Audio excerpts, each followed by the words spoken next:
So we are here on level 6. You guys are coming out of your long rest. I believe Nadako cast Liamon's tiny hut even, I think, for this rest. Yep. To give you some added security. But you were in a locked room. Let me get up the description for said room. Now, Dan, if we decide to turn around and go back through the gate, is that gate working? It has been deactivated. You have to do the dancing dwarves again to reactivate it. But the gate presumably could be activated again. These. I'm sorry. Go ahead. I'm going to ask everyone if they want to go back or do this level. Finish up that damn druid. Yeah. Let's get their stuff back. It's tempting, isn't it? I'm pretty low on hit points. We just long rested. We just long rested, right? We just. Oh, we did. Okay. Yeah. It is tempting. Sorry, I thought this was a question of do we want to take the long rest first or go back? Right. That's what I thought the question was. I apologize. Oh, you're good. God damn it! Keep up, Rebecca. Keep up, damn it. Unless we want to wait till we level and take another long rest and then go back, but Well, we don't know what's lying ahead of us. correct. So we don't know if there's an opportunity to level lying in front of us. Well, the way it's gone so far, I just assume there's XP ahead. Or Well, ahead. I kind of mean that more like we don't know if there's XP ahead that we can get tonight and level up tonight and be able to go back, or if it's going to be very long and drawn out before we find the requisite amount of XP that's ahead of us. Okay. I'm just saying we don't know. We can always go. I agree 100%. Enough XP to level up lies ahead of us. We just don't know where or how far. You guys want to level first or go back?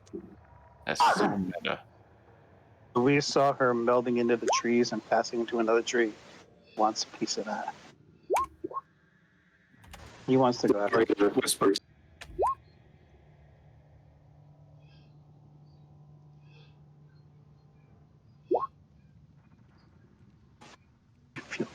Sorry if I'm being too meta.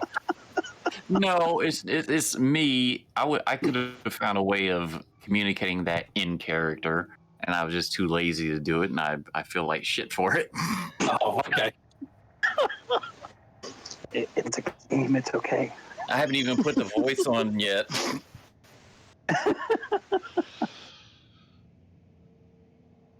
So I would say anybody. Is there a clear consensus on whether you guys want to go back and deal with the druid, or whether you want to go explore level 6 a little bit? I'm not sure I heard. Rest, which means that firewall is gone now. That firewall is. You would have We to took a long open the. rest. You would have to open the portal to know. As soon as you open the portal, you would be able to see. But presumably also Willow has done her long rest and regrouped herself. So. Oh, that's true. So she could cast it all over again. Whisper Yes, has we won't have the dragon drain us first. The dragon didn't drain us. Also, we can probably set up. I don't know. If we were going to go back, I would set up a plan that we stealthily go back in and try to get a surprise on. You know where she is? We know where our house is. Why does that? Whisper's pretty stink. What's Whisper thinking? Whisper We just find good spot for hut, right? Mm-hmm. Yeah. Whisper say we find good spot to rest. We go forward, explore, see if we find people to murder, maybe steal their stuff. And after we get tired, we come back here and put up hut in good spot like before. Then we go back and see if Druid has horde like dragon. I can do it that way. Just whisper ideal. The only other way besides the gate out of this room is a set of double doors that are up here on the left.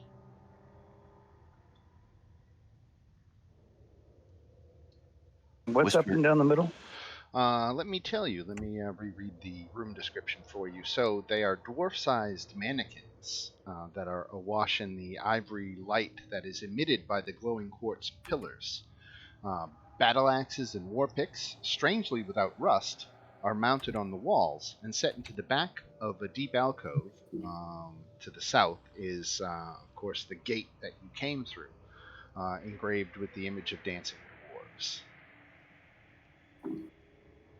The racks contain a total of 20 suits of dwarf-sized scale mail, 20 battle axes, 20 war picks, and 20 steel shields emblazoned with the symbol of Dumathorn. All of the equipment is in excellent condition. Anyone got detect magic? I do. Do you think it's worth burning one right now, or I can Do do it it as a ritual. Yeah, just take 10 minutes as a Well- ritual. Ritually cast detect magic. And you don't get anything in the room. Except the quartz pillars, of course, are minorly magical. all right? So they're not magical and they're pristine. We have people in the area.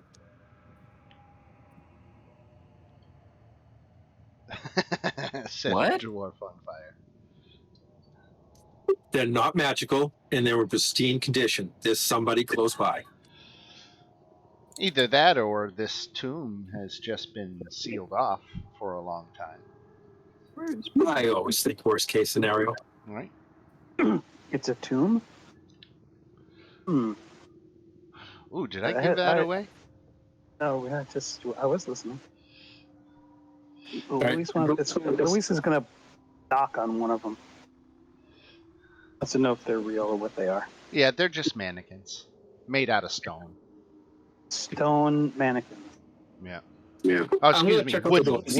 Wooden mannequins. Can I push one over? Yeah, Oh, sure. I'll push one over. right over. How much noise did that make? I was supposed to say the same thing. I was like, how much noise? You know, fair amount of noise. Fly, you fools! I stand by the door with my weapons ready, just in case.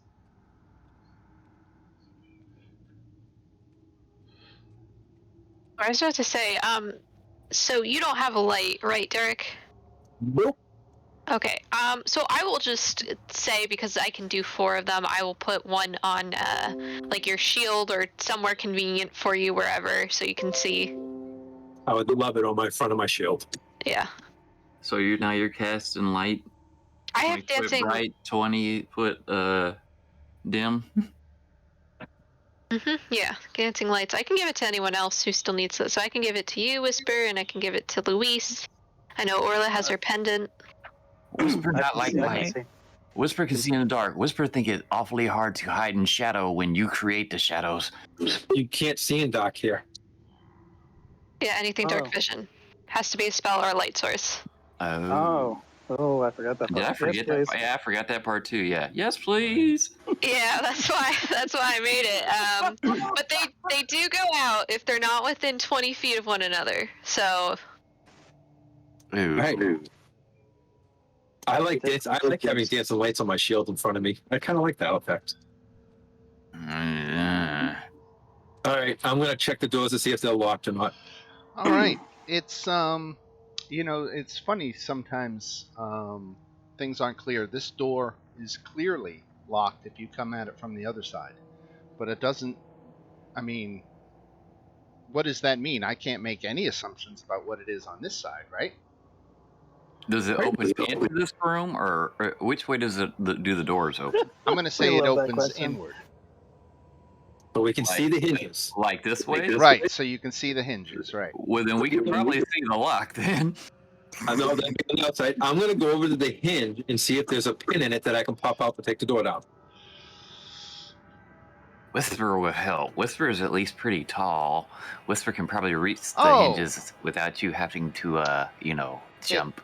It says the double doors to this room are locked, but easily opened from the inside. There we go. These All right, battle these- axes loose on these dwarves. I'll take one. Yeah, you sure can. I didn't have to take the battle axe. I'm going to try to open the doors then. Open sesame. They open easily. Actually, since I don't have all my tricks on this level, I'm going to. Can I take 10 minutes and call Sunny fourth? Well, you just had a long rest. Oh, so Sunny would be fourth. Right. Yeah, because I did the same thing with Peepers. It's like, wait a minute, where's Peepers at? We just had a long rest. I would definitely have Peepers, and I just put them on my shoulder. Right. Were there rapiers amongst all that armament? Just out of question. I heard battle axes. No. That's the only thing I really No. heard. I think it was battle axes and war picks. Gotcha. Right. And so you come into this hall. Blunted picks hang with shields every 10 feet along the walls, and dwarvish runes for strength and safety are etched in the floor in front of the double doors. So it's carved on the floor right here.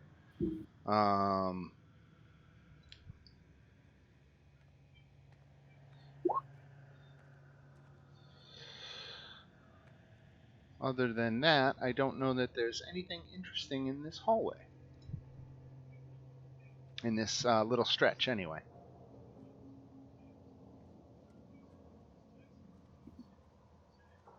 It's just a rune, is what he said.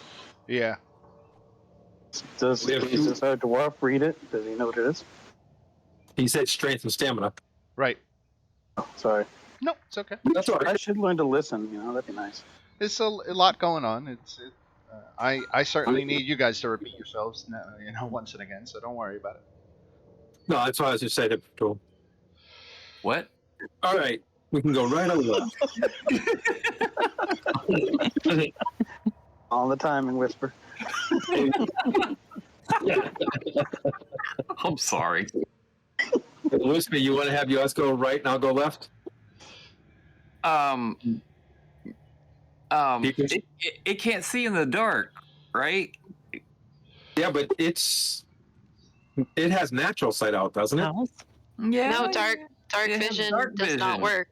It said dark vision doesn't work. I'm talking to the birds. Is it dark vision? Oh, it is dark vision. I am sorry. Yeah. Let me actually turn it off for the birds too. Yeah, I was about to say I had to specifically ask because my Twilight domain I get 300 feet, but Dan was like, nope, says dark vision, all dark vision. Right. Okay. And I think by now you guys would realize that for the most part, Peepers is usually on my shoulder. He does not fly out and scout like Sunny does as much. Right. Okay. I usually go out and scout.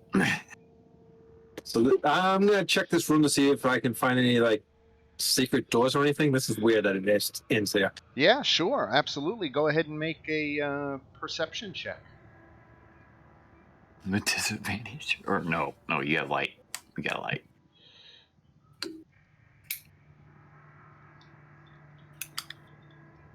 Nice. Oh, okay. Yeah. So great perception check. You feel very secure in the fact that there are no secret doors at this blunted end hallway. Okay. Sure. Very secure in the fact. Yes. A room to end like that's a little weird. All right. So now, it's pretty dark except for the light coming off of us, right? right. Okay.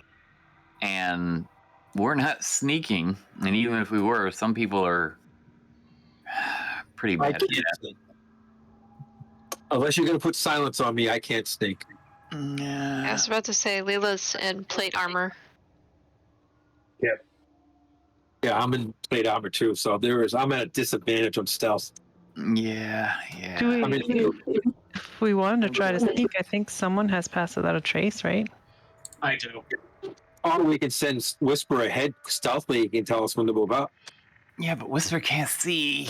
Whisper has light on. Whisper is not as loud as you, but Whisper definitely is as bright as you. I'm just used to bulldozing in and beating it up. It attacks me. Oh, something I can potentially do is that I can take the light off of us and I can actually put it in front of you, so it wouldn't be on you anymore, but I could have it projecting so it's like taking a humanoid shape, so I could have it almost like looks like there's something humanoid walking ahead of you, so you can kind of see ahead, but you can still be in the shadows potentially. Which way you want to go? North, south? Oh, the doors. That's a door straight ahead. Yeah. Okay. Well, we were trying to figure that out. I'm literally just going to rush across the hallway. And I kind of want to. Is there a door handle? This is. So I just dropped a torch on the map. You can see that. You all should be able to move that if you want that to be your dancing lights, Nautico. Does anybody see the torch? I don't see the torch. I can move it. Where's the torch? That should be emanating light as a torch, and so So if that's dancing lights, you can let Nautico, I guess, navigate where that goes. But you came across I this see it. hall that runs north-south, Oh. and you can hear activity coming from the north. Sounds. Sound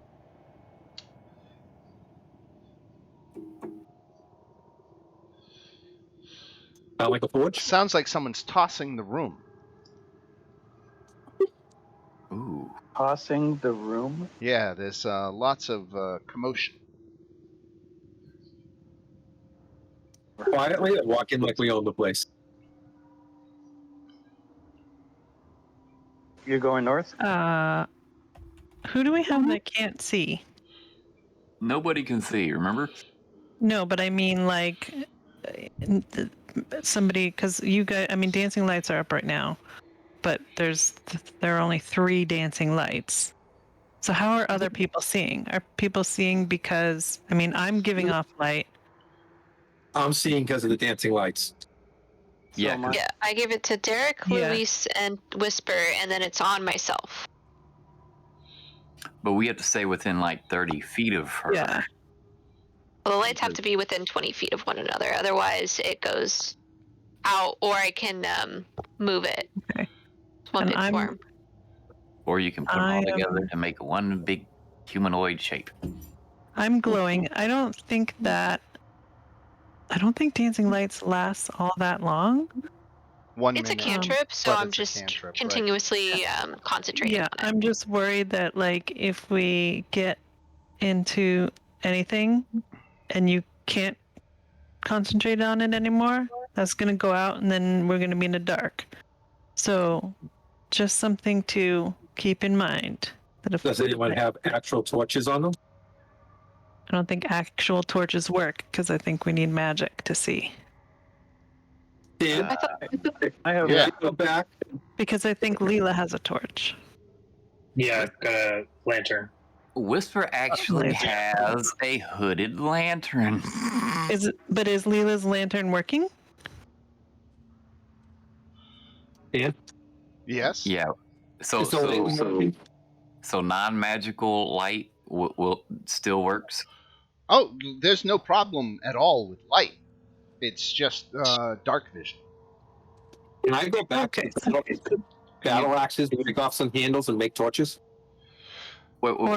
If people have lanterns, can Yeah. either light their lanterns or give them to other people. Absolutely. Yeah, I want to light my. I don't think we should rely on dancing lights if we're going to go interact with people, because if Nautico has to drop it, then nobody can see. Well, I was actually thinking torches, so if we get into a fight, we can throw them on the ground and they stay lit. and we can Yeah. fight. Well, that's what this little torch icon is for. I can make more copies of that if we need more of them.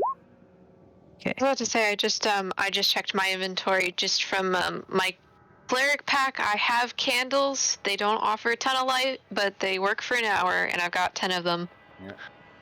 I have a torch. That helps. We can go back and break the battle axe handles off and make torches. It's true. Actually, you can take one of the icons. They're made of wood too. You can just light one of them up. Yeah. Big, We like, made some just like that. Oh, And- Whisper and- has a really good hood. Yeah, I've got torches as well. Well, I like the hoods, but in a combat, that could be used against us if they get knocked out. Whereas you throw the torches or multiple torches on the ground, they'd have to literally go put torches out. Yeah. No, Whisper keeps his lantern. Go ahead. Marista and Leela are both carrying torches right now. I've got one torch sitting on the floor between Luis and Nautico, and just let me know if you need any more torches. I think we need at least one more torch because I want to take a torch and I don't want to take the one that somebody else is going to use. Does that make Okay. sense? Right? All right, so there's another one. And I'll take one, Dan. All right, and there's a third. Thanks. Thank you. And I have a drift globe that I can keep casting light. Holy shit, you've had a drip globe this whole time. Why do we even need all these torches? Just noticed it. It's one of those I have magic a items that globe. doesn't come up a lot, right? No, I was like, what the hell is this thing?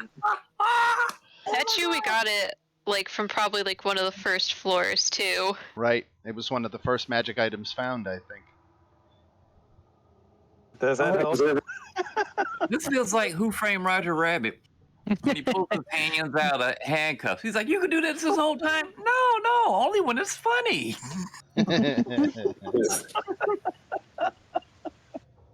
So you can keep light cast on us and we don't have to worry about the torches? Yes, it says. We have a drift globe. We don't need any of that. What do you have to wait? What does a drift globe do? Wait, what does it do? It's basically like a floating it's torch that will man. follow around.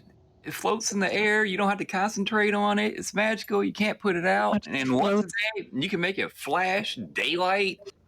Oh, cool. like a So mirror it ball. can just float around with us. Will it just follow? You can actually set it. Follows you. Oh my gosh, it does. Okay, So so you we'll can set it just. up Lewis and it'll do a 60-foot circle. Right? No, excuse me, within 60. I don't have my glasses tonight, so I'm blurry as hell.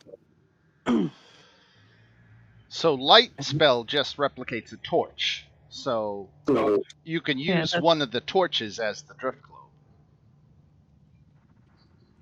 Yeah, that is. It's not a whole lot Right there. of light, Right.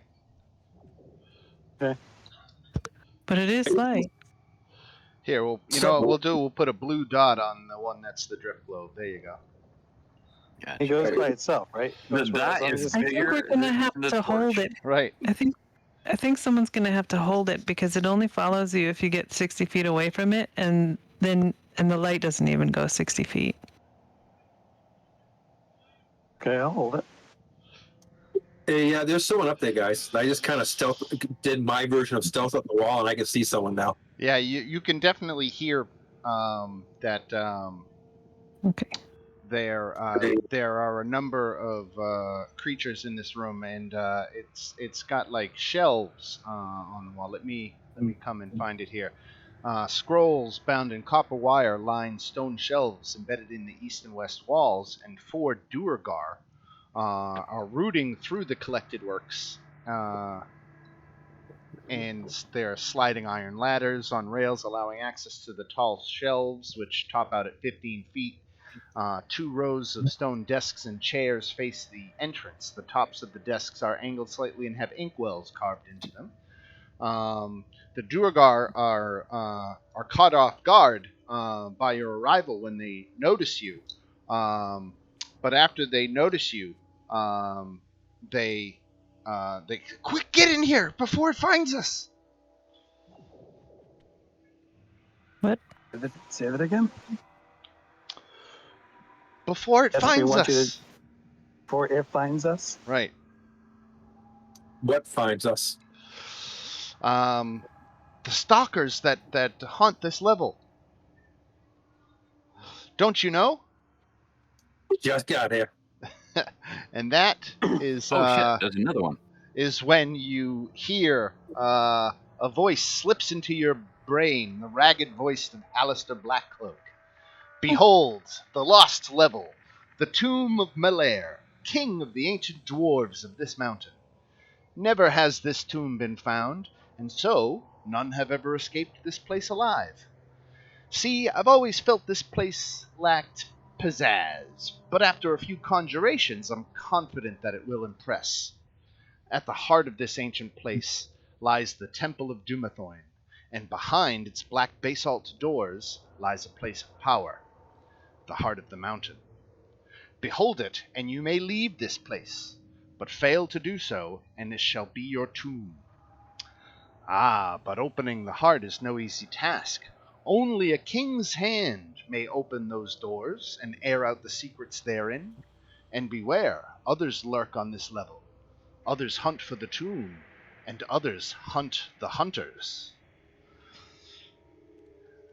And with that, the voice of the Mad Mage retreats back into the recesses of your mind, and the dwarves apparently did not hear this voice. I just turn to everybody and say, "Do we believe that? So does that mean we just kill everything to be safe?"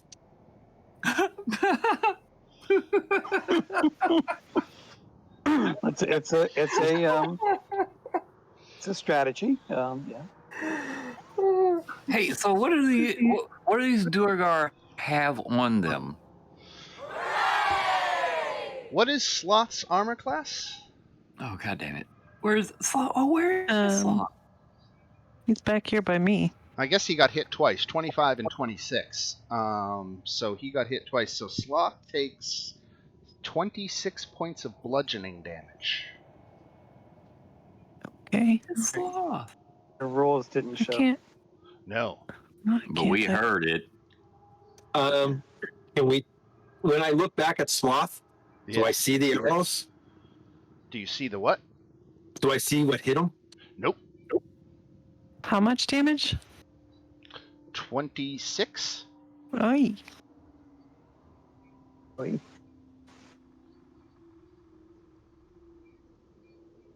Okay, yeah, he's right next to me.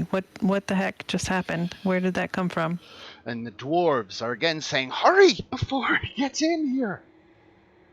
Okay, come Come forward, on, guys. Sloth. You guys go ahead. I'll follow up the rear. Let's roll I'm for bringing initiative. Sloth. Oh, do I get to move or not? I'm going to say no. Everybody should freeze and roll for initiative. Okay. Okay. Okay, hold on. Gotta.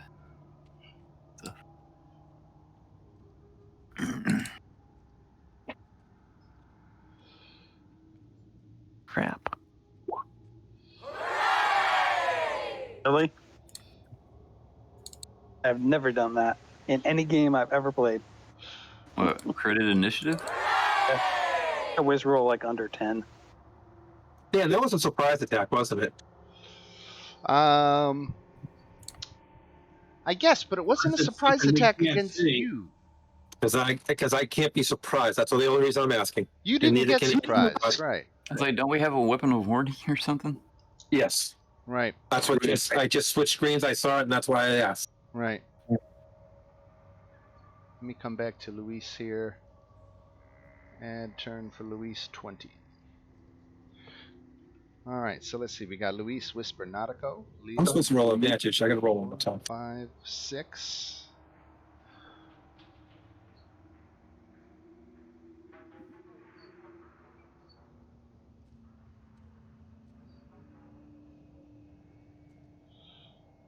Initiative for Derek. All right, 14. All right, so I should roll for all the dwarves too. They're here. I mean, they're part of this. All right, Whisper Tinkle. Okay, so what did we that were unable to see Sloth get hit here? Something hit Sloth, but you can't see it. Okie dokie. Well, are you gonna let me move? Yes, you are, but wow, this is going slow. And I can't click on anybody else?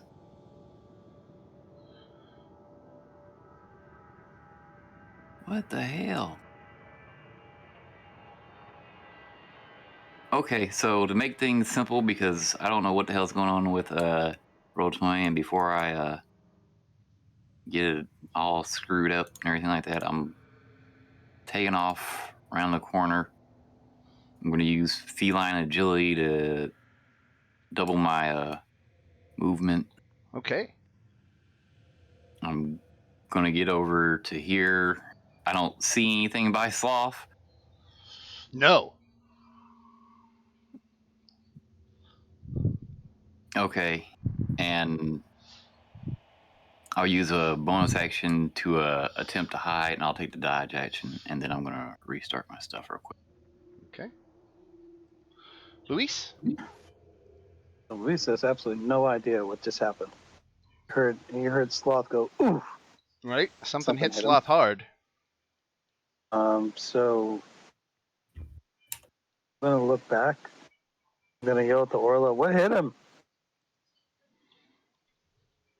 I don't think Orla knows yet. I don't know. The only thing that won't do anything is probably the Duga. I'm gonna go over here next to who are these guys that I'm talking? These guys? Durgar. I don't like them. I'm gonna go hide behind this thing. I'm going to ready Toll the Dead if I see anybody hit one of my friends. Okay. Nautico. Okay. Yeah, definitely hearing Sloth, grunt like that, I'm definitely gonna head over that way. 40 feet. Can I even get there? I cannot. I guess I will, Dealer? Can I get... Okay, I'll get up next to Derek. And, oh my god, I'm so sorry. My Roll20 just crashed on me. Oh, no. Oh, don't feel This bad. is the third time tonight it's crashed in this session. Yeah, it's been acting up on me too. It'll be one of those nights. Yeah. Okay. Yeah, I'm gonna be next to Derek, and I think I'm going to... What do I have? You know what, because I don't know what we're getting attacked by, I'm gonna go up to Orla, and I think I'm gonna give her, Shield of Faith, because if it's attacking Sloth, I wouldn't be surprised if it tries to get her next.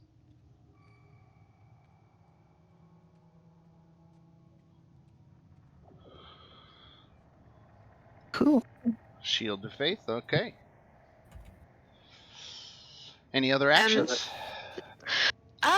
Not really, because I don't want to cast my spiritual weapon if I don't know what I'm whacking at, or where it is, Right. Sloth. Something standing next to you just hit you. Something standing right next to him. Yep. Did he know on what side? Okay. Yeah, south I of him. assume so. I assume nothing. That's why. It hit him. Right. If it's right there. He can make an attack against an invisible creature with disadvantage. Yeah. Yeah.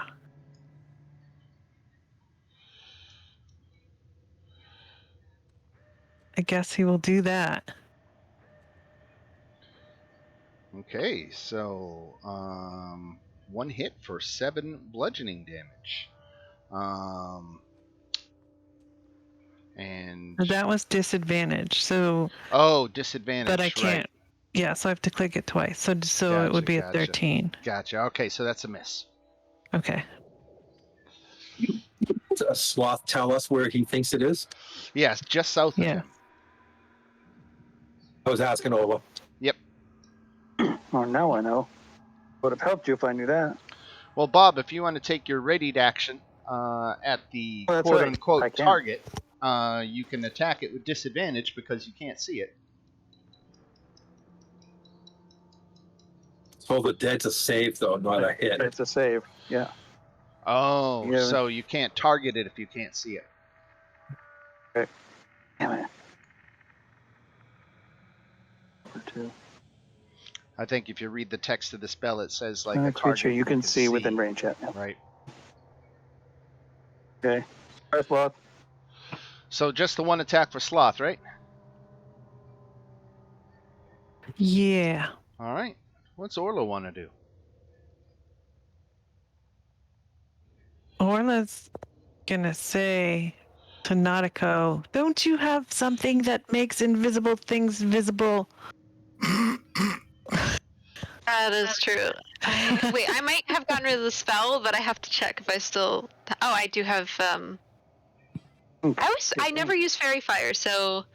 Doesn't the Twilight thing do it too? No. I don't know. I just would think so. Oh, yep. It literally says I can't. Oh, did not mean to roll that. Sorry, I meant to display it. It literally says. I have to know where the creature is, though. No, that one's an area. Right. Right. So you can area of effect grab it. Right. It's actually a brilliant way to counter invisibility. Counts it on Sloth. 20-foot circle. Cube, I think, isn't it? Yeah. Oh, you Right. for a circle, right? But you'll get to her turn first. Yeah. So a 20-foot cube is 4 by 4 squares. Let's see. Do I have Okay, a? it's a concentration, and I casted Shield of Faith on Orla, so I'd have to drop the one concentration on Orla to cast Fairy Fire. But then at least we wouldn't have disadvantage. You know what? I'm happy to do it. I just feel really embarrassed because this is a spell I get as a drow, so I'd never looked at it closely. And if I had known, I would have casted that instead of Shield of Faith. Okay, I have a drift globe. Okay. It's funny that we fought an invisible vampire.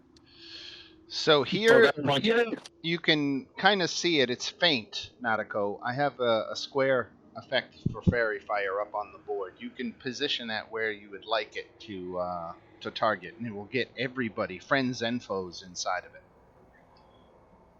I do not see it though. It's right on top of you. Is it? Because I can't. Oh, I'm sorry, wrong layer. There you go. Oh, there it is. Oh, Thank There you. it is. I just thought it was my roll 20 again. Nope, I'm like, nope. don't tell me it's gonna crash. No, I was on the wrong layer. Yeah, I don't. Yeah, I have to wait until my turn unless they'll let it slide. But I will not expect you to let that slide. Does that mean you have to do a dex saving throw? Yes. See if you're you're affected by the light. Right. Yep. So is that where you want to drop Fairy Fire? Sure. Or like a little. I think you have to try to hit the. I put it on Okay. the edge of Sloth personally. Yeah. Center it on Sloth. No, I put it on the edge. I Get think it. Because we don't want to cast it on us. We want to cast it on them. Because it will light us up too. yeah, Right. but what if they are? No. I say, what if they're already around us? I would cover the intersection. So That's a good spot. does it affect creatures who walk into it, or does it just affect creatures who had it cast on them? Just the snapshot of the cast. Okay, yeah. So then it doesn't do any good to cast it over the intersection. Point. We want to cast. We want to try to cast it on where we think they are. Right. I'll just put it down here because if you said it was south of where Sloth was hit, then I would assume, because we went in the opposite direction, south of us. Okay. All right, so let's get some dexterity saves going on here. Yeah, I heard it too. Okay, so both made their dex saves, so that means they're not affected by the fairy fire. And I've tipped my hat that there's 2 of them. Yeah, he did. Oh well, some things can't be controlled. Well, we have to make all these attacks at disadvantage, so there's that. All right. But it was Orla's turn, right? Yes. Okay. Yes. Okay.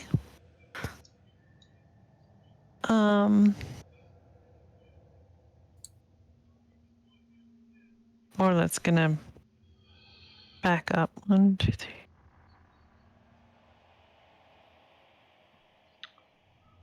See how close they are.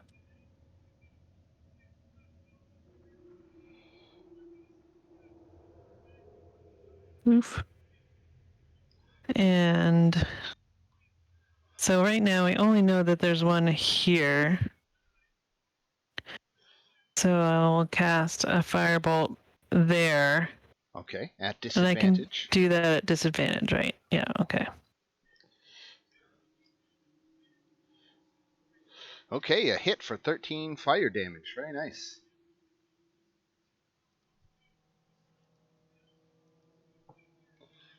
Is 13. Firebolt one of those spells that set them on fire too? Mm-mm. I don't think so. No. Okay. Well, depending on the and conditions. I was just looking at Sacred Flame. I got the same thing. Doesn't All right. Sacred Flame do like radiant damage? The Duergar. Flammable objects do ignite. Did I ignite anything with my firebolt? No, there was nothing, I don't think, to Okay. ignite. Right. But the Duergar that's back here says, "Forget your friend, he's dead. They generally only target one at a time, and then they'll leave if they kill him. But if you start a fight with them, they won't back down until they've killed you all." Where are they? The invisible ones. As I move forward, I call back cowards. Move forward.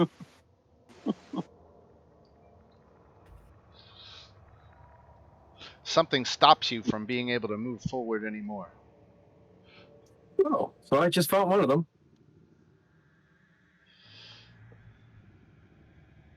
And where that stoppage is,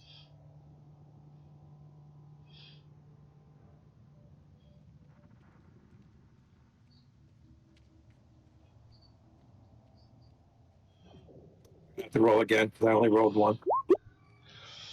20 hits so far. Let's see. 17 hits. Oh, wait, no, that's the damage. 27. All right, so the 20 hit for 14 damage. And that's magical damage. Yes. And if he moves, he's gonna explode because I can't see the other one, so I use that one. Gotcha. And now my bonus attack.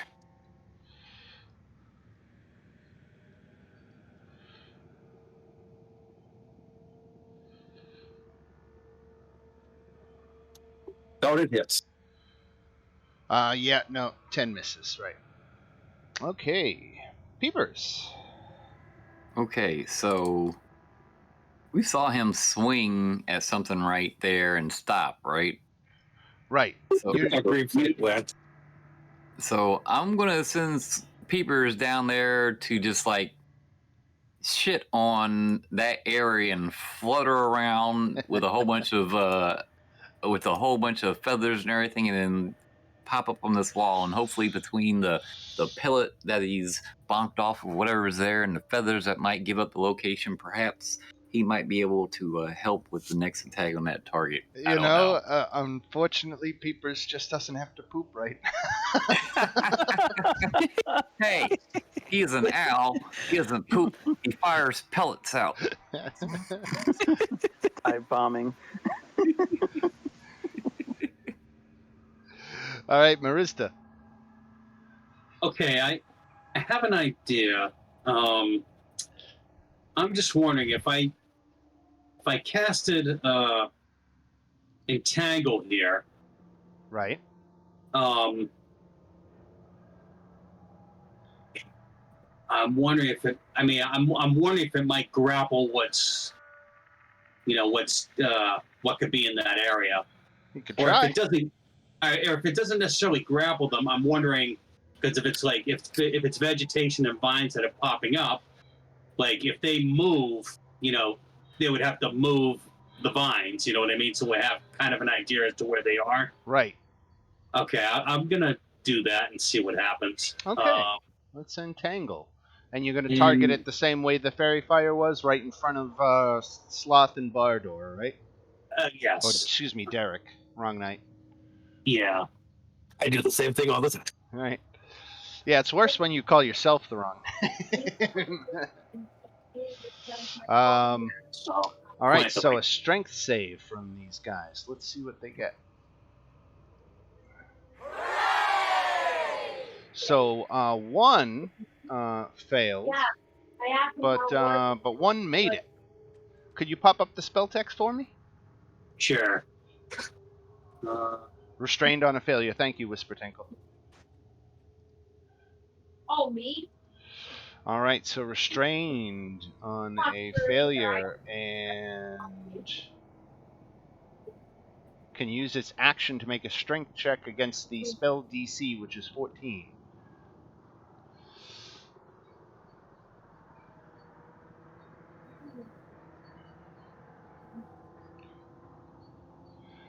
Right, okay.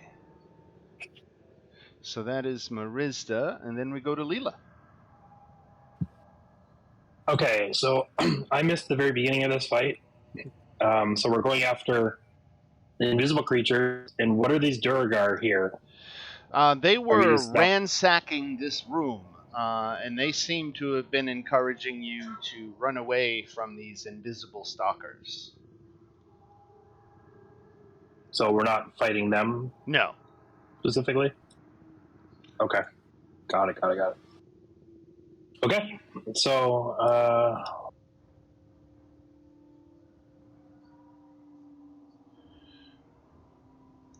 and I'm gonna take a swing into this space right here. They're in front of us. Both of them? Yes. Yeah, they're down this way. Okay. Seeing me hit straight in front of me and Sloth hit straight in front of him. Okay. Well, I'll go straight in front of Derek then with the crossbow. All right. And disadvantage, And unfortunately. Wait. It's a 0. Which is he firing at the restrained one? Because then wouldn't it have evened out? Which one's restrained? You can't tell. Yeah, So- you can't tell, really. I think because they're both invisible. Well, Oh, you can see the vines going up the legs of the one that's restrained. yeah, okay. I was gonna ask. I'll give I you was gonna that. ask. I'll give you that. So it looks like the vines on the left are creeping up a little bit higher than any other vines. So that makes it a 13, right? Yeah. And 13 just misses anyway. So. Yeah. Okay. All right. And then we go to Mr. Owl. That's Sunny, right? That's Sunny, right? That's Sunny. He is going to fly down. Oh, he can't do a help action right now, can he? I don't think so. All right. He's gonna come down to here and try to do a perception check to see if there's anything else farther down past them. Okay.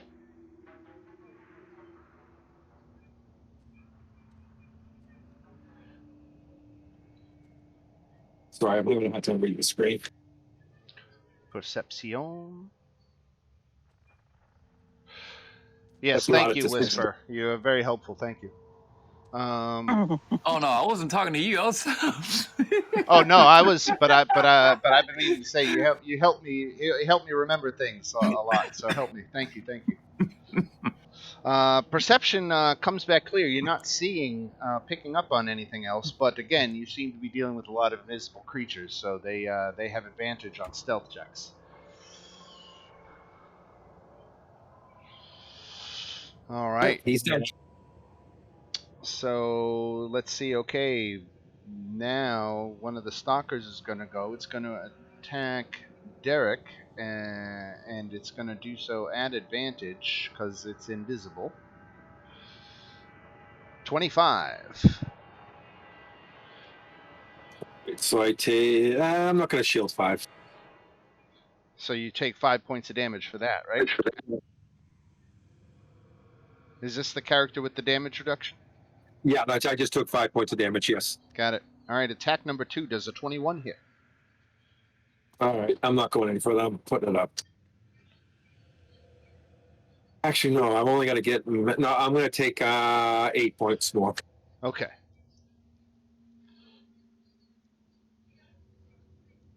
Your damage reduction is 5? Or is it 3? Oh, there's 3. I took 8. 8 took 8. Oh, I'm sorry. I did math wrong. I'm sorry. That's I'll okay. take 2 more. There. All right, now this restrained guy, nothing's stopping him from continuing to attack Sloth. Right. But I guess he's got multi-attack, so he only has to substitute one of his attacks to break free, right? Action, No, he isn't has it? to use Action. his action if he wants to free himself. Okay, let's 50-50 it. 1-2 says he frees himself. 3-4 says he attacks Sloth anyway. He frees himself. Nope. And no, he does not. But he did use his action to do that. Right. Whisper Tinkle. That is Now, a are you great spell. stealthing? Yeah, I Okay. bonus action. I took the dodge action and cunning action hid because I was having problems with the with roll 20. Gotcha. Okay, so the vines are creeping up in front of Sloth, right? Right. All right, but I know that there's a person right there, You do. and I'm going to step forward, and I am going to cast Green Flame Blade. If I can find it, because it's been so long since I've ever fucking used it. There we go. Oh, actually, I guess I gotta make the attack first, don't I? You can click on your weapon and cast it from underneath it. That didn't work. That sucks ass. Mm. That sucks ass! Oh, such a goddamn good plan. I'm so pissed off about that shit. So I'm going to cunning action, disengage, and step right back and just look at this like, I need a new one of these. And I'm going to end my turn right there. All right, Luis. God, it was such a good I'm idea. going to move up 10, 20, 30, just because I want to be closer to the action. Because I'm going to try and guiding bolt the one that I can see the vines growing up on. So, casting it. Ooh, there's a miss. Jeez. Really? That was such a good idea, too, because then he would be visible. Right. Well, Luis hangs his head in shame. Nautico. Okay, what to do? Fairy Fire didn't work. I'll just cast as bonus action. I'll cast Spiritual Weapon, and I'm just gonna drop it like here. And I'll just I have to roll at disadvantage. Hold on, so I'll just re-roll again. I'm hoping the 9 hits. I assume it doesn't, but I'm just trying to hit something. We're swinging wildly. Just swinging that spiritual weapon wherever it'll land. Right. Did I drop it in the right place? No, it's at least I don't see it. You're on the wrong layer. Yeah, wrong layer. I have to be on the GM layer for the invisible creatures. So, I understand. So I keep dropping shit on the GM layer. Yeah, and we haven't hit these things, correct? No, I see that they both have taken damage. Oh, they have. Yeah. Okay. Slot it, right? Damn it. Orla did. Or was so it you did, did? Okay. And I hit the one in front of me. Yeah. Damn. Yeah. I can't do anything else because both of my cantrips, Sacred Flame and Toll the Dead, I have to see the creature. Yep. I have the same problem. So I cannot do anything else. You can swing. And with the vines going up the leg, is that enough or not enough, Dan? I'm gonna say. I know it's a gray area. You know what? With the vines, I'll give it to you. Oh, okay. It gives you enough of something to target, so you can okay. toll the dead. Thank you. Yes, it has lost its hit points. Thank you, thank you. Thank you, DM. All right, so let's get him a wisdom save. 3, so 24 necrotic damage. Wow. All Nice. Very nice hit. right. Minus 24. Very good, Nautico. And then we go to Sloth. Okay. Sloth will try slamming again. So that one's restrained, so it's just a straight roll, right? I believe so, right? Yeah, okay. Oh, look at that. Oh, yay. Sloth hits for 17. I'm a real boy. It's got that Mike Tyson thing going, you know, big old sloth with his little itty bitty voice. Sloth does not have a magical weapon, though, so his damage gets cut in half. Poor Sloth. Orla. Oh, Oh shit! all right. Mike. The thing's still invisible, so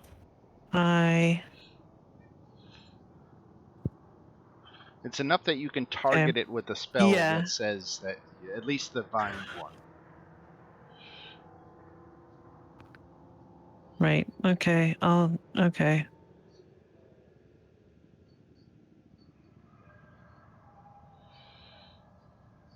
Yeah, actually, that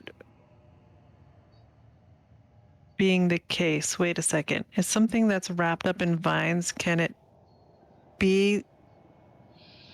It wouldn't be able to run away, would it? No, Because I was thinking I've cast Dissonant Whispers, but then it couldn't turn and run away. that is correct. So okay, then I won't do that. I will just cast Firebolt again. Firebolt.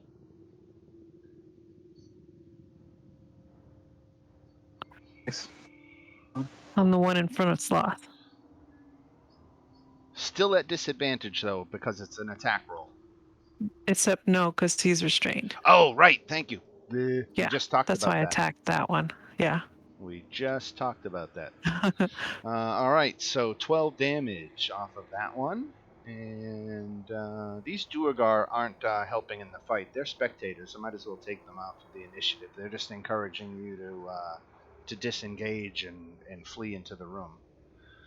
I'm going to actually, at the end of Orla's turn, she's going to actually move out of the room a little because I don't really like the way they're talking. Okay. I don't know if I trust them. All right. Now, before I do my turn, will you guys really get upset if I go up there and non-lethally slap them around for being bitches? This one isn't the bully, Derek. Remember, that's Bardor. Bardor's the bully. Yeah. All right. I remember right before the fight started, I was asking them what they had on them, what they were carrying. See, he's a bully. I was ready to rob him. Naked boys.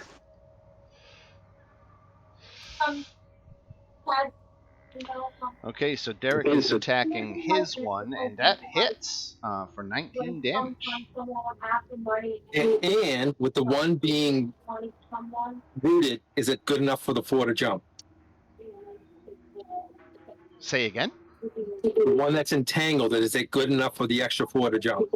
Oh, yeah. 4 points because Green Flame Blade, yeah.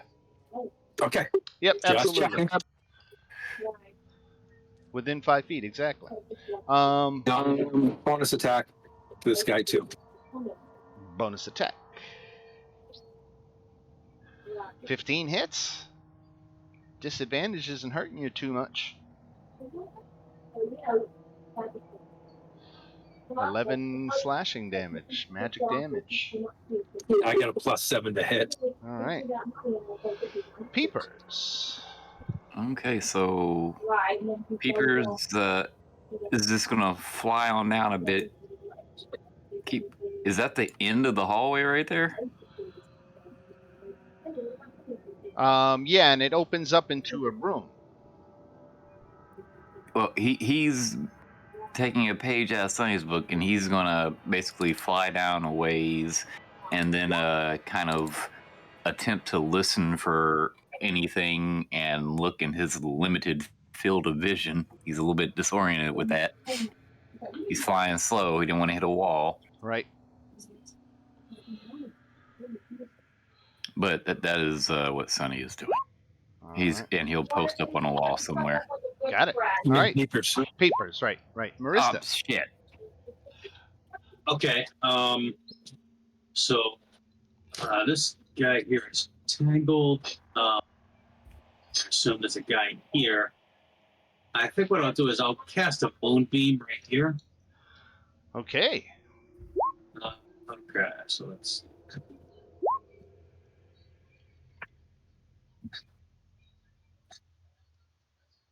Yeah, so put it right there.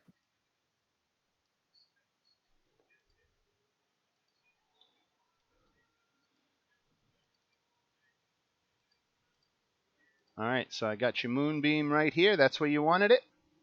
Yeah. All right. Awesome sauceum. There's a moonbeam on the board.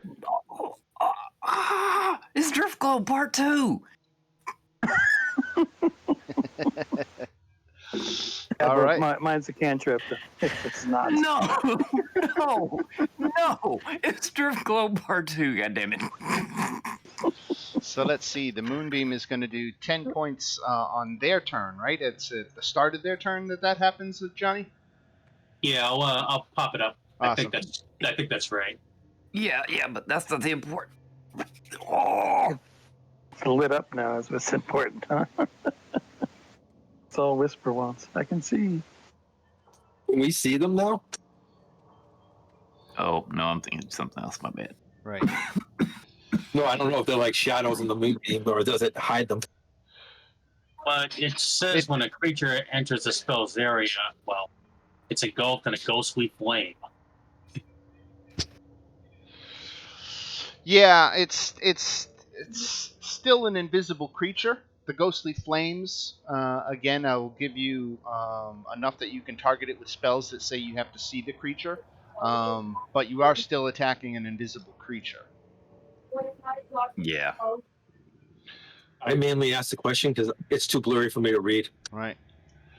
Really? Leela. Leela. I left my glasses at work. Leela. Okay, I'm moving over to this left side here so I can get in a shot on the one that has the vines on him, Okay. so that I'm not at disadvantage. And we're gonna take a swing. 14 hits for 22 damage. That's right. And Okay. the second attack, the same one, that's a miss. That's a miss. All right. Sonny.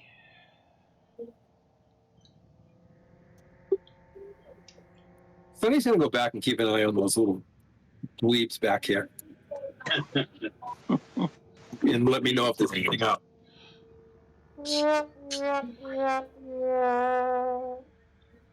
So that's 5 radiant damage from the moonbeam. And he is going to attack Derek. 24. Yeah, all right, I'm shielding this time. And what's that put you up to? 25. All right. 23. Oh. Jeez. Actually, excuse me, 26. All right. This guy makes his... Does he make his con save? Let me scroll back. He does make his con save. He takes 5 radiant damage. He's going to attack Sloth. Ooh. Lousy attack. That one makes up for it, though. 11 points of damage to Sloth. Oh, poor Sloth. So you said this is bludgeoning damage.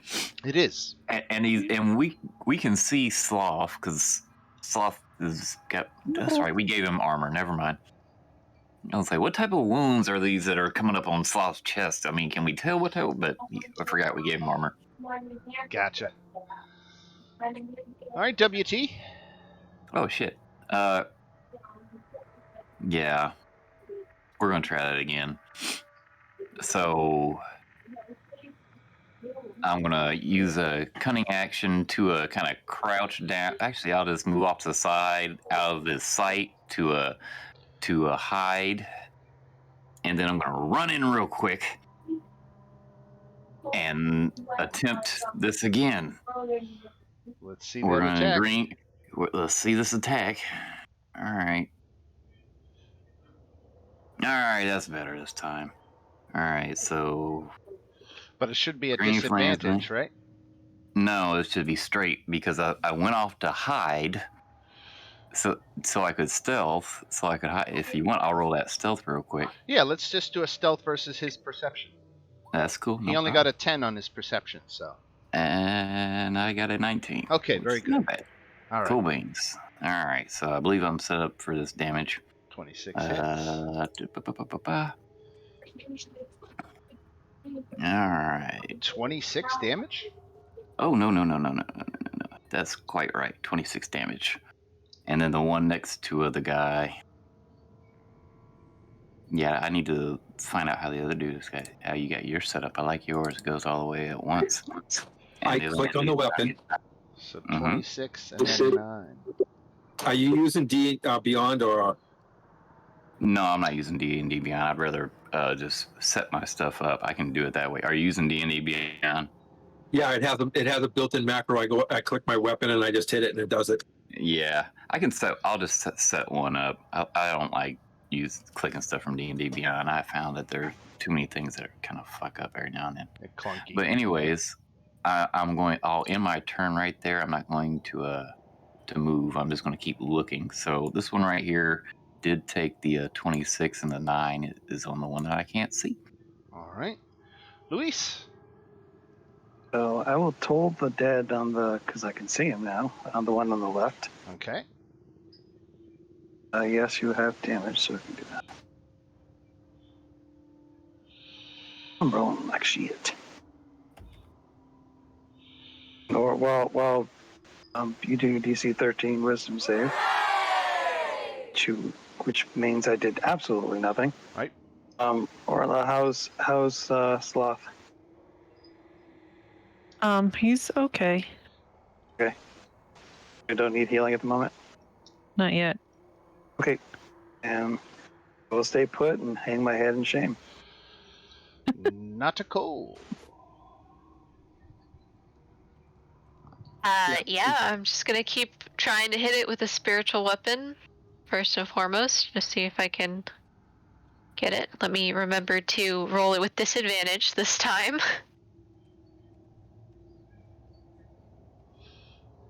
Hold on. Okay, unfortunately a miss. And then I still can see it, right? Enough to do Toll the Dead? Yes. Okay. Failed to save 15 necrotic damage. Sure. Make her feel good about being a cleric. Fine. So Luis, you weren't here for it, but there were a lot of fails. There were a lot of very awkward moments you missed out on. I'm just gonna bang my head against the stone wall for now. I'll be fine. Don't worry. All right. I am the Sloth. stone breaker. All right. Sloth is gonna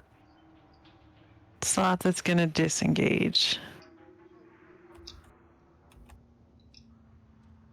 And he's coming back. By me.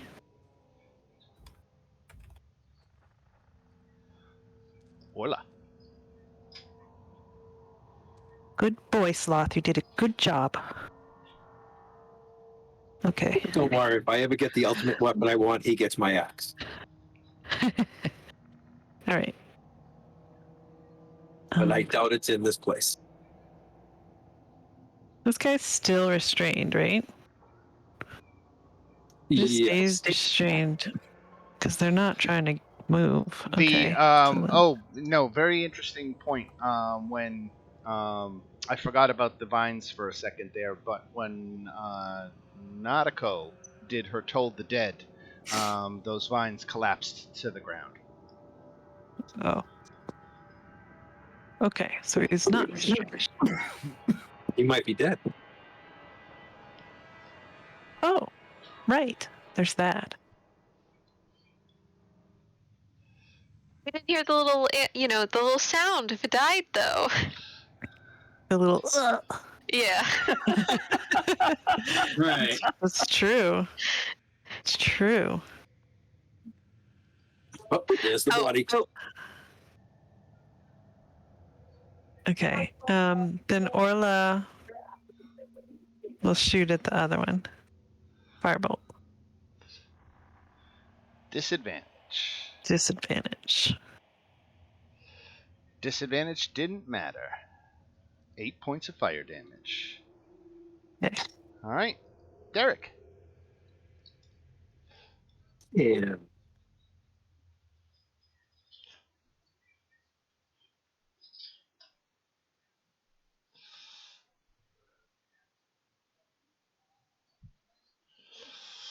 Ooh, 14 still hits. 20 damage.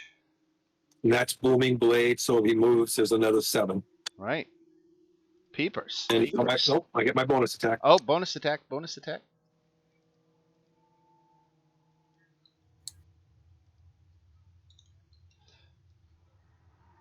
That's 13 hit. 13 misses. All right, I now know his AC.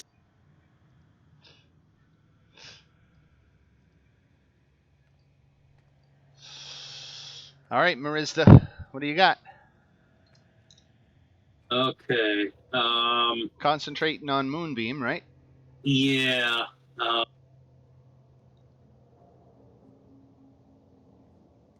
Let's can move see. it if you want. But I think it's okay where it is. So I'm just gonna make that happen.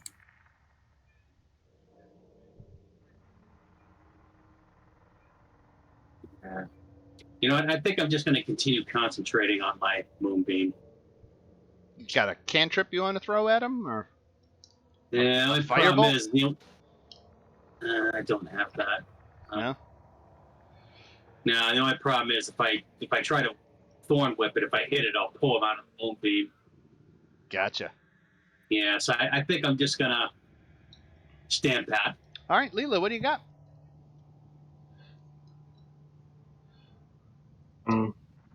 Same thing, I suppose.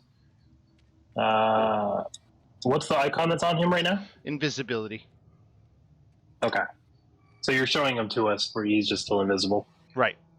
You've effectively deduced his location, but he is invisible. All right, fair enough. So you don't have to keep going to the GM layer, is what you're saying. Right. I approve. I completely approve. Fair enough. Make things a little easier for the DM, so we can. Yep. Yeah, I'm all for it. 14. So a 14. 14 hits. Oh damn! If I only I didn't have advantage, or if Down he only I had goes. normal. Right. Oh well, died anyway. He died anyway, so congratulations. That is let me give you your XP here. That is 675 each. What were those? Invisible stalkers? Invisible stalkers. It's really good that we actually took those head on. It'd been really bad. Those who came up behind us.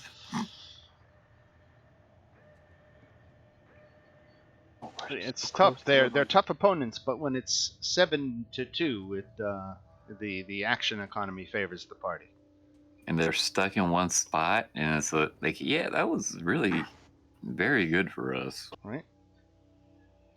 I always like to go to the door and block it. So the Duergar, let's see. They explain. Let me come to the Can I bitch slap him? Can I bitch right slap level. him?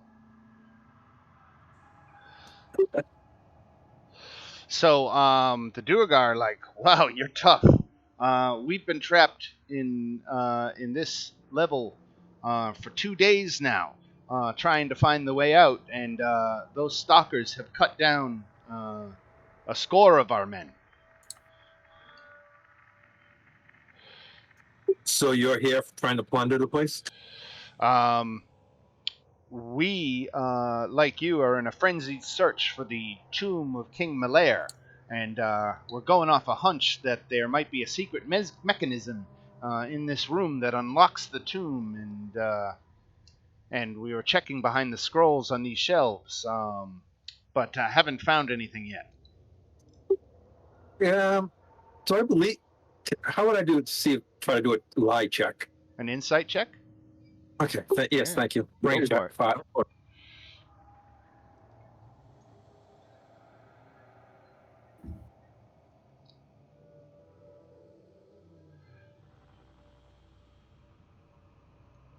So they seem kind of rattled, and their wits are a little frayed. They seem to be being truthful with you. They go on to explain that the Mad Mage has trapped them in some infernal game, and only if they open the heart of the mountain will these unseen stalkers finally disappear. Again, over a dozen of the Iron-Eyed Duergar have been bludgeoned, strangled, or eviscerated by these spirits. The leader of the Iron Eye clan, Skella, can be found in the Temple of Dumathorn, south of here. And they can provide you directions explaining that Skella is a woman of her word, and they promise and trust her to offer the party some kind of truce or peace treaty.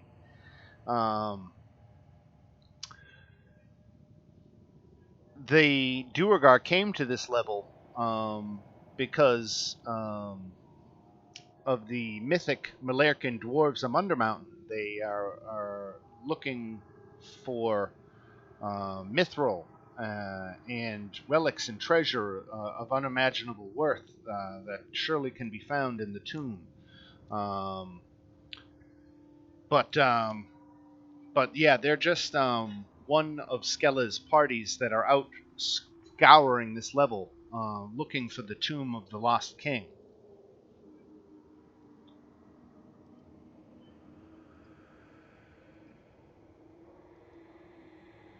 Down here 2 days and you haven't found it yet? Nope. Oh.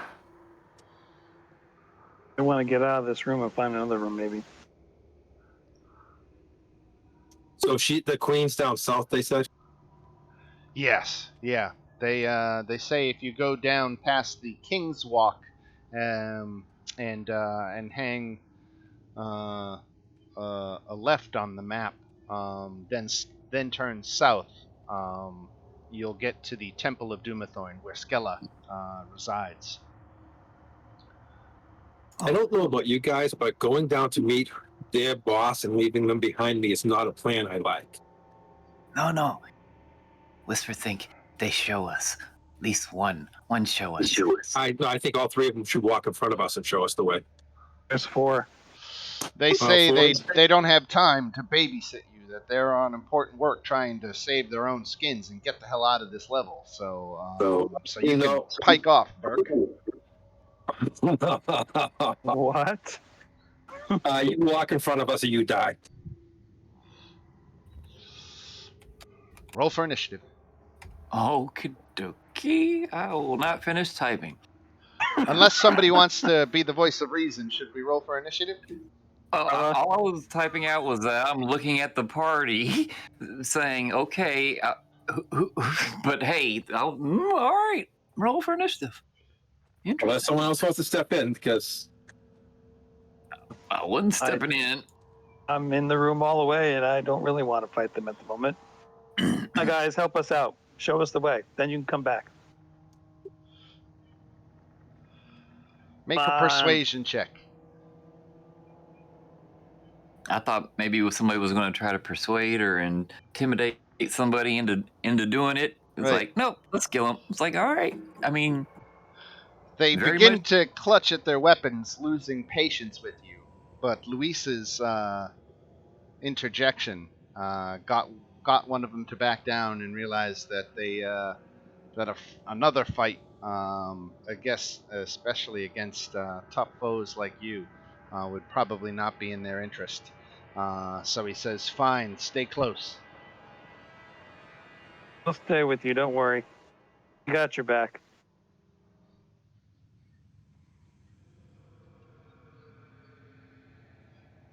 And he went all the way south. I'm probably going too fast. I got to make sure you guys can see him. And I shouldn't go too fast. Just left my torch somewhere. I see the blue dot, the drift globe Fine. still. Yeah. It's back not there. a drift globe. Oh, my bad. Shorts.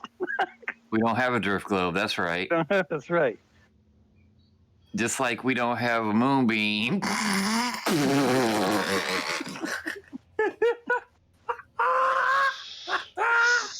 I love them. So I as have you so much fun with you guys. As I you love get you guys so into much. this area, you can see frescoes on the wall chronicle the birth of a dwarven lord. Beside his crib are gathered weather-worn parents and unimpressed visitors, but below the earth the divine figure watches with great interest. As the years progress, the dwarf enters into a great struggle, first as a brewer, then as a metalsmith, and last as a stone carver. Bone breaker. Any of you can read Dwarvish? Yes. Yeah, Derek, right? So, the Dwarvish reads, "The birth of Malair. Neither time nor the gods can turn his glory into dust." This might be a really bad question. But since we have a dwarf in our party and these are Duergar, the tapestries and stone cuttings that are on the wall and everything, what type of dwarfs are they? Surface dwarfs. Oh, so this whole time I will be talking about how great of dwarves Derek's dwarves are, and talking shit about the Duergar since they want to be kind of assholes to us. I'm talking about shit about how nobody depicts monuments of them. Nobody knows who they are. Just the whole time. They want to be dicks to us, I'm being dicks back to them. Could we not be dicks to them? There seem to be.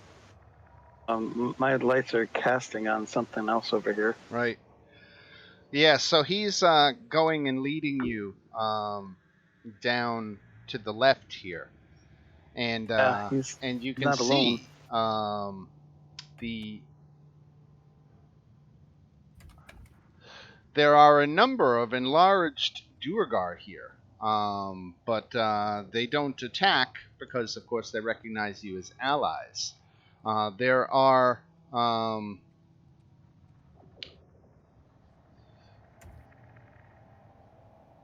the two Zorn are in the middle of the hall feasting on discarded mithril fragments. Wait, where'd you go? The left. Right over Oh. here. There you are. There's a carving here on the south wall inlaid with mithril filigree, and that's the dwarves here are have, I don't know the proper term. What's it when you make a pet of something of these Zorn, and you are Domesticated. yes, and so they are leading you past this area. Where's my dwarf? I lost my dwarf. Can we see up here? Yes, that is a broken door. Gotcha. Oh, that's not your dwarf.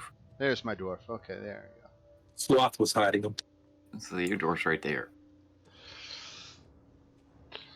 So he leads you beyond that area and to this intersection right up here. And then he points to the south at a set of double doors and says, beyond the doors down there, beyond this vestibule, is the Temple of Dumathorn. If If that's good enough for you, he's going to get back to searching for the Tomb of the King. Okay. As we're walking down this way, I'm not opening doors, but if there are door handles, I'm just trying door handles just to see if doors are locked as we continue walking down the way. Okay. So if any of those doors are unlocked, I'm just telling the party, like, hey, these doors are unlocked, or hey, those doors are unlocked. Okay, so let me Okay, check sounds like- these doors, because there's 2 doors, one north, one south. Let me check Hmm. these. I'm going to say the door to the south is unlocked, and the door to the north, which is obviously, or I shouldn't say obviously, I should say unfortunately, a completely different number, and I have to scroll way up. Doesn't look like this one's locked either. Now, did you open Okay. both doors, or you just testing No. them? I was Okay. just testing, not opening. Got it. Don't you open it? Don't jiggle the handle. You just open the door. Go on in. No. Whisper. What's the just let worst that could party happen? know. Whisper saw lots of big dwarf, biggest dwarf Whisper see in a long time. So, Derek, as you pass between the quartz pillars at the north end of the room, a booming, disembodied voice says in Dwarvish, "Neither secrets nor treasures shall ye find. Turn back. Ye are not welcome here." In dwarves, I say back, you don't welcome dwarfs. It says characters who have heard Hallister speak recognize the voice as his. Oh shit! All right, guys. You want me to turn back, or do I be me and keep going? Keep going. Keep going. There are the walls of this area roughly hewn to give the room a cavern-like appearance. It's got the 4 quartz pillars, and the double doors to the south are engraved with the image of a mountain with a gem-shaped indentation at its core, which is the symbol of Dumathorn. The edges of the indentation serve as handles that enable the doors to be pulled open. I just look back before I open them, and if no one says anything, I keep going. Okay, yeah, I'm looking around from when I came in the room. I'm stopped and immediately looking all around the room that seems eerie and is glowing, and I'm going to look straight up towards the ceiling too, just to make sure there's nothing up there that can drop down. Right. What this place can only be described as a temple to the gods, to one god in particular.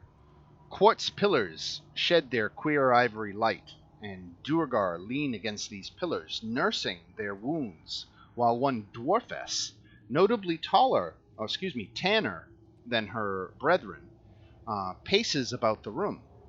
Her dwarvish cussing floats out like sheet music.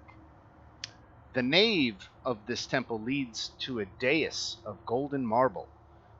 Behind it stand black basalt doors, flanked by glowing pillars of ivory light. Its lintel bears a bas-relief carving of a mountain with a gem at its heart. For all its beauty, death is still here. The stench of blood and brain matter stains the very air, and you can make out 4 corpses on the dais, beaten to bloody pulps. What races are the corpses? Duergar. So their own. Right. That's straight south that we're seeing that. Yeah. Guys, want to keep moving forward? You can see these cloakers are flying about the room. Let me get to. Do they seem domesticated as well? Yes. Yeah, they seem to be allies of the Duergar. And they're flapping about the room at a height of about 20 feet. Hey guys, how about we don't piss off these people because there's a lot of them, and they'll Bit probably outnumbered. call all their friends here as well if anything happens. Whisper think this is a good idea. Squeeze through the green. I've been looking I before. agree. We're all looking at Derek. The only one I was going to go after was the one that I thought got a little lippy. So Whisper think Of all that bad people- idea.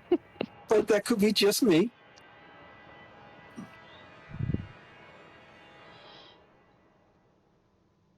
So where's the queen? Skella is right here in the middle of the room before the dais. Who wants to walk forward then? Because I'll stop there. Now, I didn't have a chance to go back and listen to our games back from February and March, but I think it was right about that time where you got a quest from the Legion of Azrock, if you remember them. I think they were on level 3 or level 2. I think level 3. The Legion of Azrock, maybe even level 4. But regardless, the Legion of Azrock was headed by a hobgoblin named Azrock that you may have learned was actually blind, and he had a magical dagger which enabled him to see, which had recently been stolen by the Iron Eye Duergar clan. So that is a quest that you got. Now, I don't know that that is necessarily high up on your to-do list anymore, but these are apparently the thieves of that magical dagger, which gave Azrock the ability to see when he was born blind. I look at Ola and I go, do you want that item? Not enough to have to fight this entire level of the dungeon. Okay. What item you talk about? Technically, Whisper wasn't there for it. I know exactly what you're talking about, but I don't Right. think Whisper was there. Oh, nothing much. Don't worry about it. Just me being me.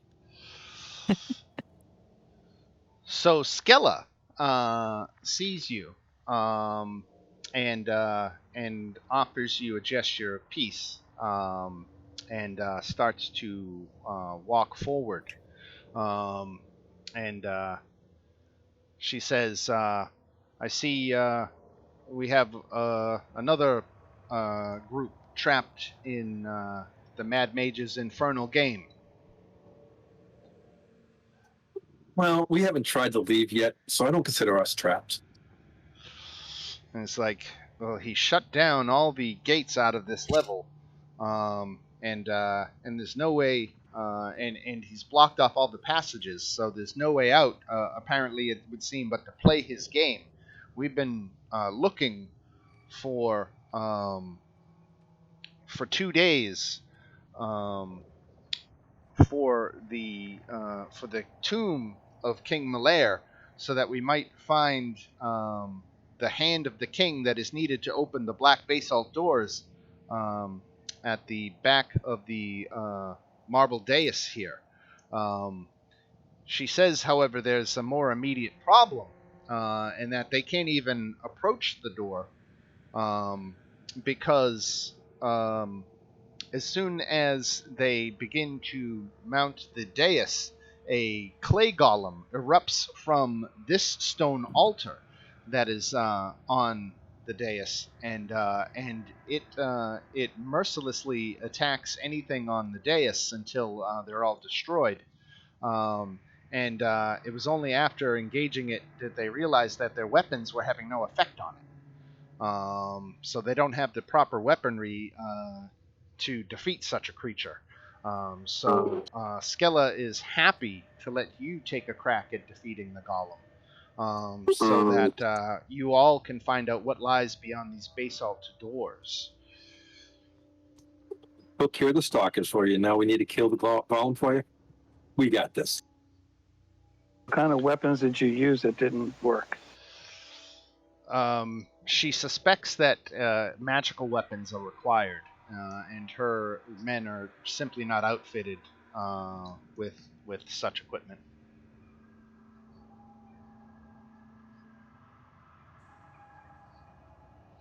Maybe we knew somebody with a magical weapon. A dwarf's shriek pierces the quiet, but it's soon cut short as its esophagus is ripped out through its mouth by an invisible hand. The Duergar takes 2 steps before falling dead, vomiting up blood and entrails. His brethren swear, cuss, scream, and loudly appeal to the gods for mercy. One dwarf, you notice, even rocks in a fetal position, quietly crying to himself.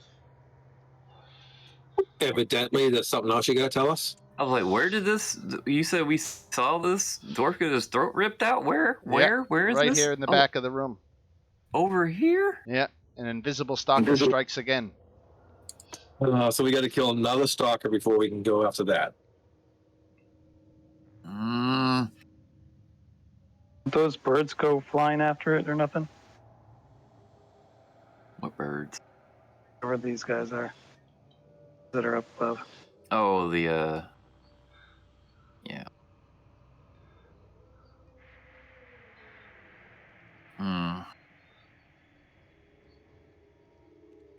Marizda, take 19 damage. Holy shit. All right, where's Marista? Back in the back. Oh, in the back. All right, I guess it's. Can I see where that came from? Oops, I'm sorry. That should have been an advantage. Well, you know something hit Marizda, so something's close to Marizda. All right, I'm moving towards Marista. I'm immediately hiding by whatever the hell this is right here. I'm doing Did I see what side of it hit? It was the north side of Marizda, but we're not in initiative, so everything is still kind of freely moving here. I'm gonna walk up there. I really don't have any area effects. I'm just gonna take my melee attacks in the 2 squares, one in front of Marissa or the one in front of me. All right, go ahead and make them.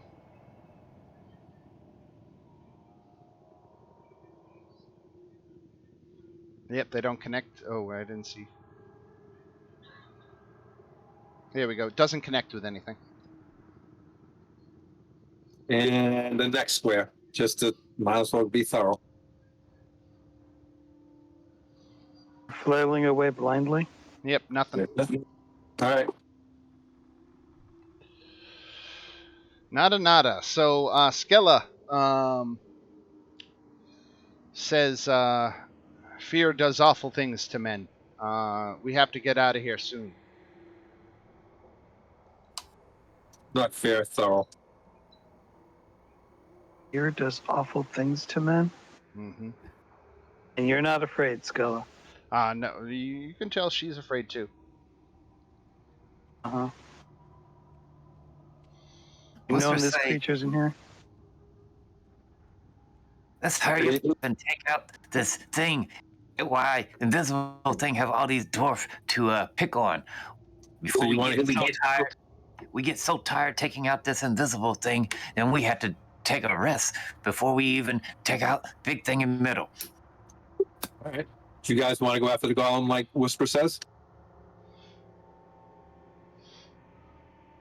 That's the one thing we know where it is.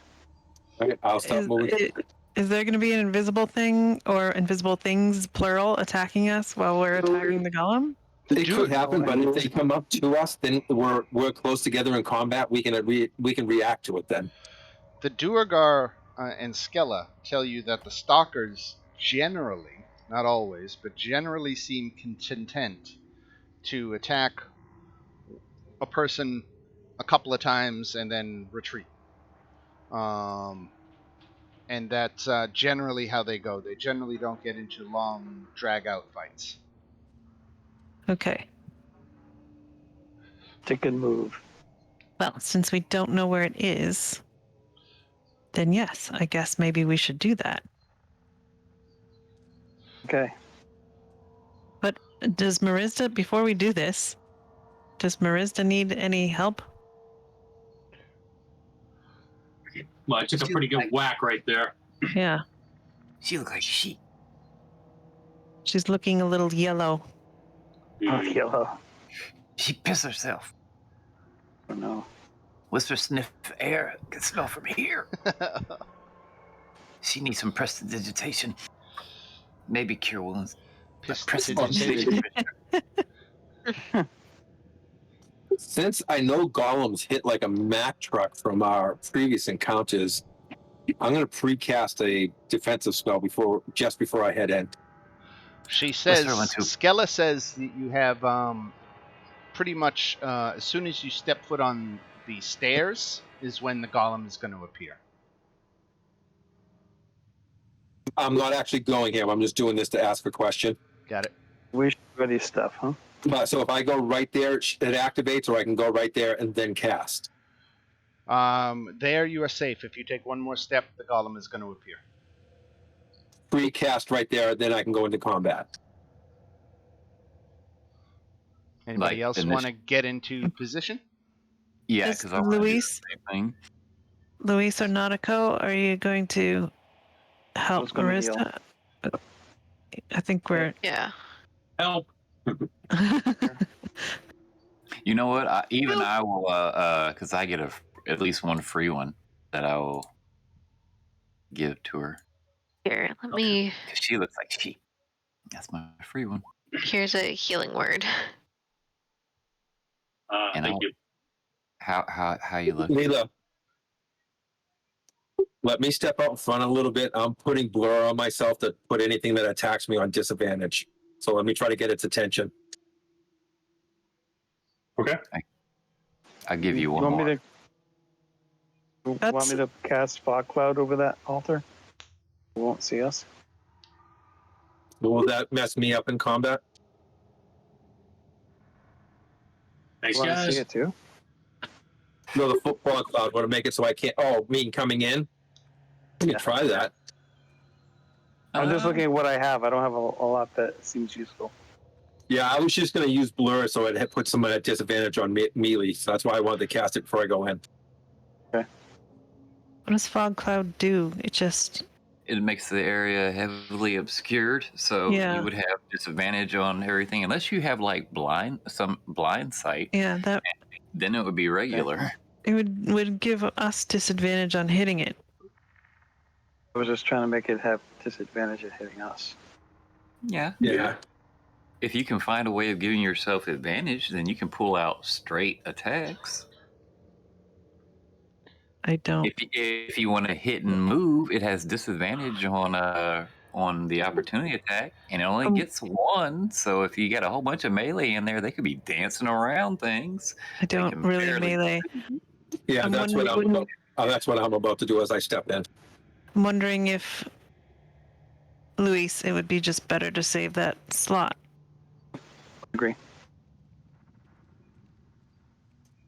Is everyone where they want to be before we go in?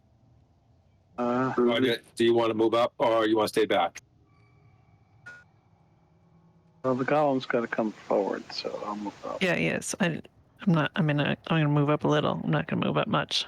I'll move off to the side a little bit. In fact, can I get to this side over here without it without it starting up? I'm going to ask Skella if she can have any of her fighters fight with us, since this will help her as well if we win, or maybe your birds, whatever those are. She says her men will work on guarding the entrances against any stalkers coming in. That works. Yeah. Okay, how about they do that? Yeah, because they have non-magic weapons. That was really effective. Oh, that's right. They couldn't. So how about your men go around sort of the perimeter? What about these? What are these things? What are these things? Do they have magic? Cloakers? No. Yeah. Okay, I don't know what they do. They're actually, they can speak. They're intelligent creatures. They don't necessarily look like it. But they speak deep speech and undercommon. And these cloakers have allied themselves with the Duergar.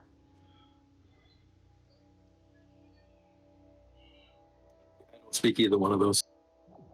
Speak undercommon. Excuse me? Yes. Oh, right. I don't speak that. I do. So, what would you like me to ask? I'm just wondering if they have any means of using magic that might work against a golem. Okay, I will translate for Orla and just, ask them, what are their abilities? Can they use magic? Are they just combat based? Against a golem, I don't know that they can do much. Let me check something. Right.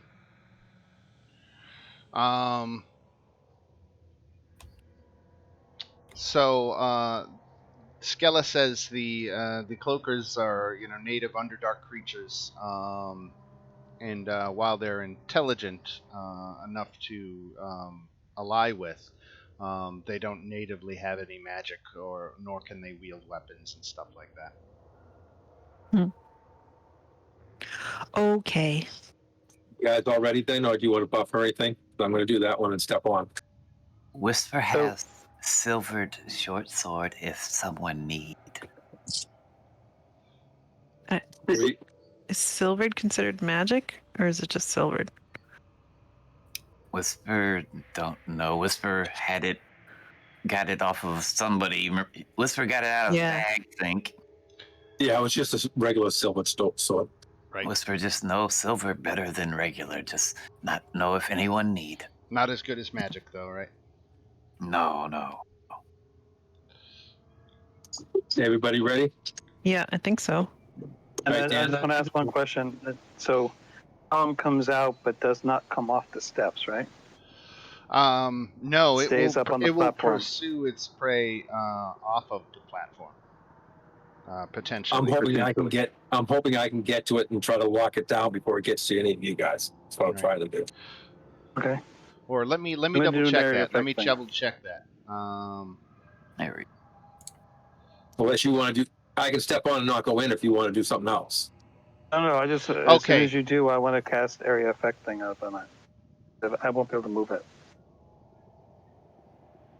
So Dan. no, it does not chase stuff off of the dais. It does not. I thought that stays up there. Right. Okay. So I'm going to be able to walk up and attack, and they're going to be able to stay back, and it's just going to focus on me.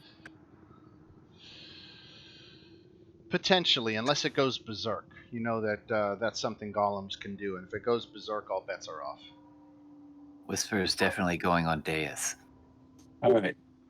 If everyone's ready, I'm casting my spell and stepping it. On the dais, on the dais. Give inspiration for that, Dan. Yeah, I'm going to give my inspiration on that one. Good one.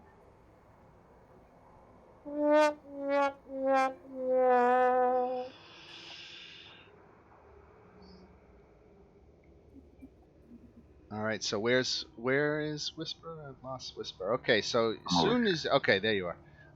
As soon as Derek, you set foot on the steps, the golem appears. So let's hold you right there, and then Okay.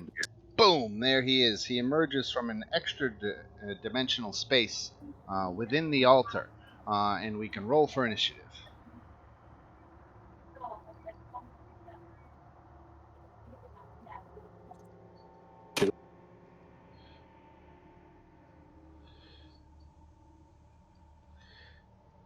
Where's Sonny?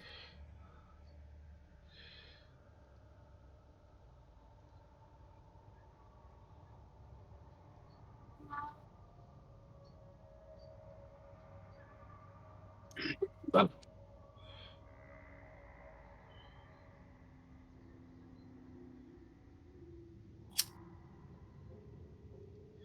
All right, Orla, you get the first action as the golem emerges. Me? Yep. Oh. Oh boy. I didn't know I was going to go first. I don't know what I'm going to do. Okay. I will use my Circlet of Blasting to cast Scorching Ray.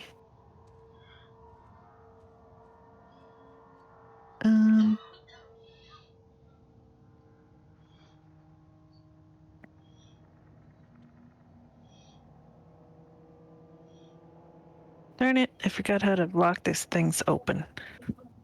Okay, that hits for cast. 8 fire damage. And there's 3. Yep. 1, That 2, hits for 9. 3. There you- And 7. So 17 and 7 is 24. 3 fire rays shoot out and make contact with the golem, causing damage. And And then then I'm going to inspire Leela with her shiny new sword. Ooh, thank you. all right. And let's have both the owls go right now. Well, Then he's gonna fly in, do the help action, fly back out. All right. yeah, I was gonna do the same thing, basically, but instead of flying out, he's gonna fly this direction. But crap, going that way towards the back. Okay. Sloth. All right, Sloth is back to crossbow. He's gonna be super wimpy because that's not magic either. He's a damage over time spell.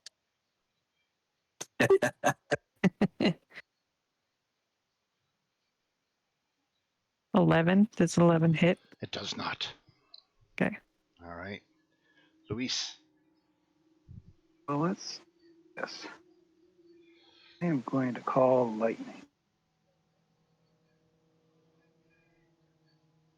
60-foot radius form that I'm creating. Oh, Peters is. And I want We got a I wanted- 17 on his saving throw. Did? Yeah. Oh, well, I have to roll damage anyway, but okay.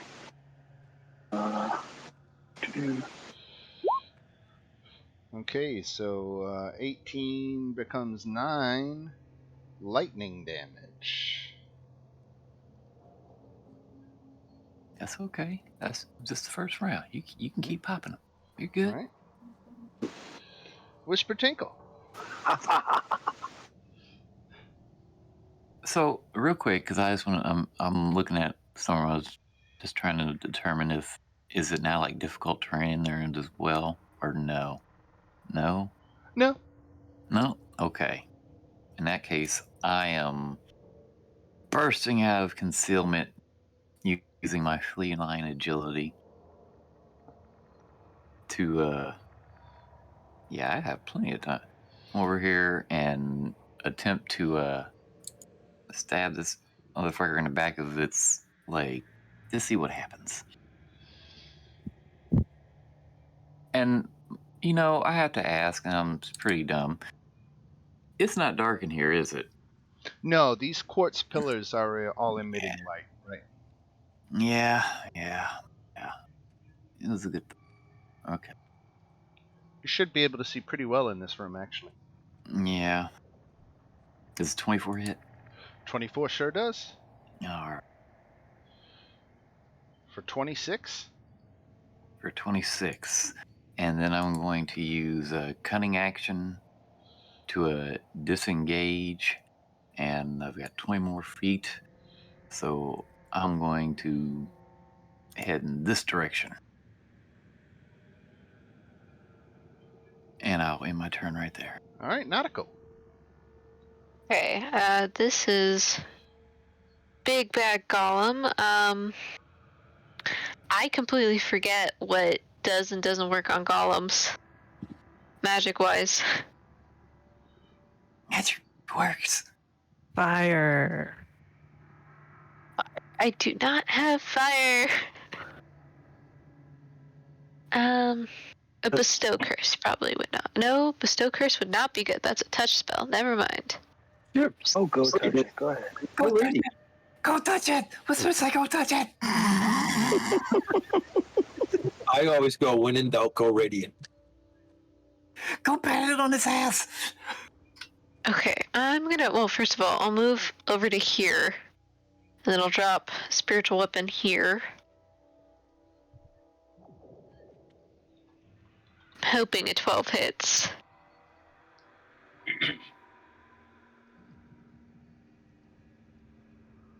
And on top of that, as my main action, I'll just do Sacred Flame.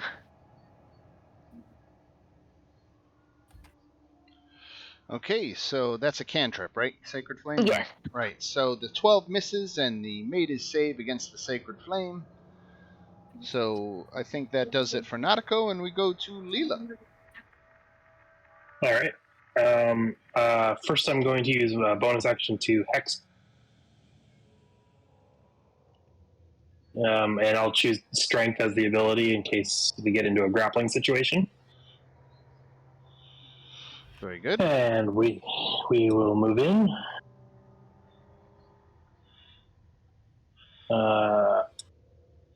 With that sweet sword. Yeah, we'll take a shot. Let's see, make sure that's all on correctly. It's the one that lops off limbs if you do it right. Yeah, if I do it right. That's a 14 double hits. 20, isn't it? That's a 14. Yeah, 14 hits for 23. So 23, and then the second attack. Oh, So lots of damage, but no lopped off limbs, unfortunately. So that's 21. And 21 20 is plus 41. Is 55? Wow. 55. That's right. wow. That was it? Wow. Great time you got that sword. Holy shit. I'm going to sit down and watch. Holy shnikes. All right then. That thing on a crit is pretty vicious. What's Yeah. that second? What's that secondary slashing? The on a crit, it takes 14 damage extra. Gotcha. The SRD, which is actually what's in Roll20, says 4d6, but they changed it in the player's handbook because, or in the DM's guide, I guess, rather, because if you do 4d6, then it gets doubled on a crit, which doesn't make sense. So they changed it to a static 14. Right. Oh, so close. I would be crit guess fishing what? like a champ if that was. Yeah, right? Are we We really have that enough. close? Oh, Oh, shit. we're 25 off, aren't we? Yeah, we're 25 off. I have. If you're Oh, I thought 25 we were at- off, give yourself the last 25. Kick a rat. Maybe I got punched in wrong. I have a different number, maybe. 33,975 is what I've got. Yeah, that's a different number than what I have. Yeah, I had 33 9. Well, now you got 34,000, so you're all good. Ooh. 34,000. What's that put you at level 8? Yep. That's 8. Yeah. That's a big level. I'll let you guys do your level 8 calculations for a minute while I refill my cup. I'll be right back. That's a feat. Let's go.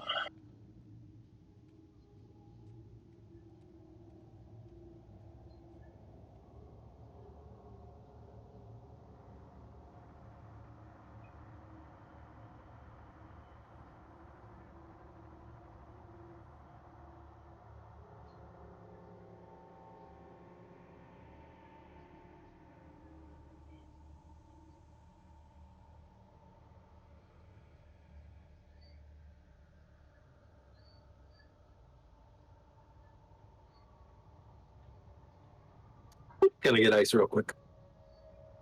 Cool.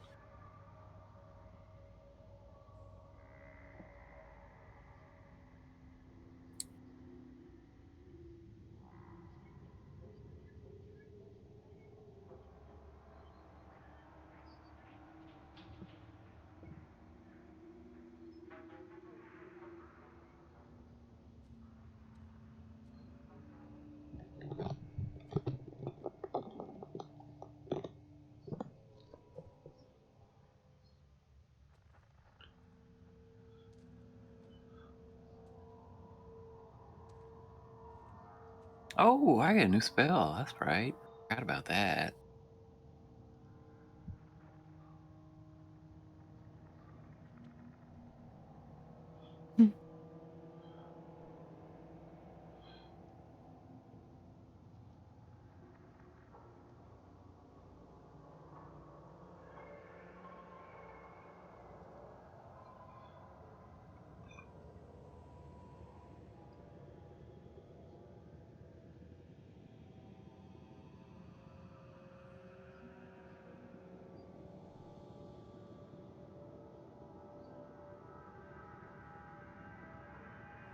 I should take the invisibility. No. That would be pretty handy to have. It would be, but no. No. Why not? Because that'd be so niche. That'd be so niche. And it's a concentration spell, and I'm going to be concentrating on Shadow Blade. Can't concentrate on both of them. And some people don't have really nice weapons unless they are concentrating on them. Oh, let's see. Dan, you back? Yeah. I took the Dragon Aberrant Mark. It has a side effect that they say you have to roll for. Oh, you know what? Let's stay away from that feat because that's a pretty Eberron specific feat. Okay. Not a problem. Yeah, those dragon mark things are all for Eberron. If you've ever played it, it's a great setting. Oh, that's nice. It was a cantrip, a spell, and 1 constitution point. I was like, yeah. Right. All right. Now let's get you. All right.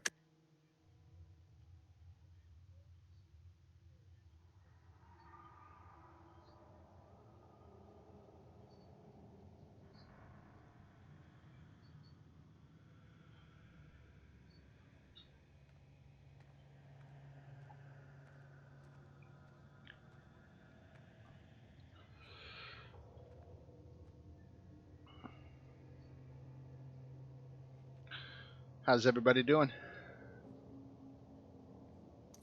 And I'm just going to take ability scores for now and refigure that later if you don't mind. Yeah, sure. Yeah, go for it. Thanks. You know me. You know me. I had that figured out a week ago. Oh, the feet thing. I'm sorry. No worries. I can. It's a strong feat. I can understand that. Yep. He was going to give me crowd control where I could pull things to me.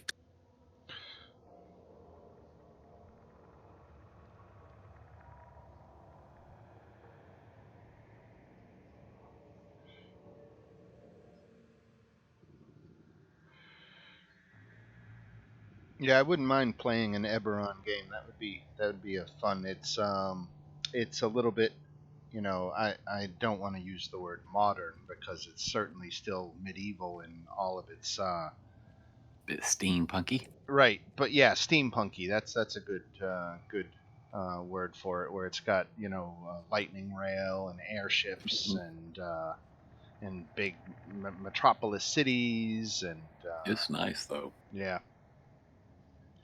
It's a fun campaign setting. If you want to do that and you get one set up, you let me know when it is, and I'll see if I can work that in. I had tried to run a Adventurers League Eberron series. That was like a 14-part series that I ran for a live tabletop game for a few sessions. That was a lot of fun. Started with a airship battle high above a city, Mm-hmm. deck to deck, and all that fun stuff.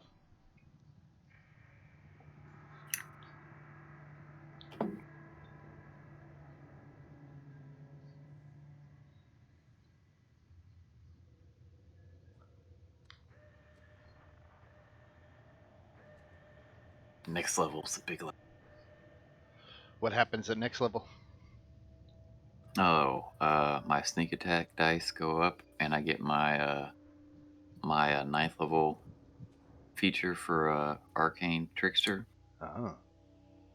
So if I'm hiding and I cast a spell, whatever I'm casting it on has disadvantage on the save. Ooh. Yeah, because my save DC is shit compared to your guys. Everybody else is like, yeah, I got 17 or 19. Mine's 13. Right.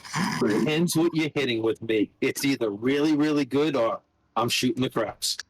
So what I do is, like, right now, I don't think I have any spells that require a save.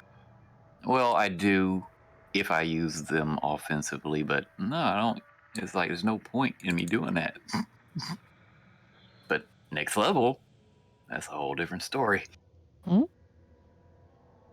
I'm gonna be riding on the back of the dwarf. I do know this. I am no longer preloading a second level spell ahead of a fight. Yeah, same here. Because Yeah, I didn't even lost get that leg up. That soul was, yeah. Yeah, what's a very deadly encounter to a bunch of Duergar with no magical weapons is quite a different thing for the 7 of you. Where's that Did hand? 3 of us go? So I with think the that was- Gollum Oh. defeated, Skella uses the opportunity to come up and examine the black basalt doors more closely. These matte black doors are held shut by a power that neither magic nor force can overcome. The doors appear to absorb all light, and close inspection reveals dwarvish inscriptions carved into them that translate, it is the will of the Keeper of Secrets under the mountain that only the hand of a king may open these doors. Let all who enter gaze upon the heart of Malairbode and know the true power of dwarven kind. Well, as cocky as my character is, he would try to open the door.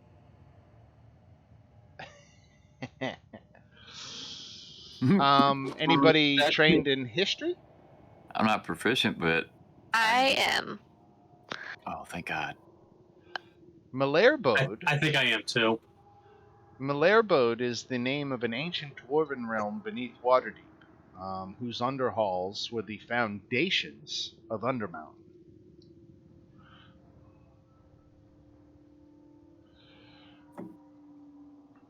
So you're going to press your hand against the door? Unless someone that says recommends against it, I'm starting to walk forward right now. I'm gonna do it. I'm gonna stand to the side and watch him do it. Okay, a shimmering hand appears. Where does it appear? It slaps you in the face. No, over here. Thank you.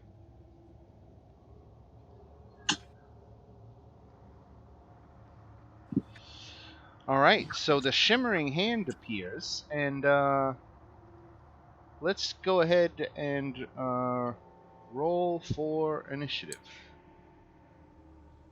Wow. I know, all right, always get us in a fight. Wow. Okay. Next time we're in the long hut, we're gonna have to have a talk about letting the dwarf go first.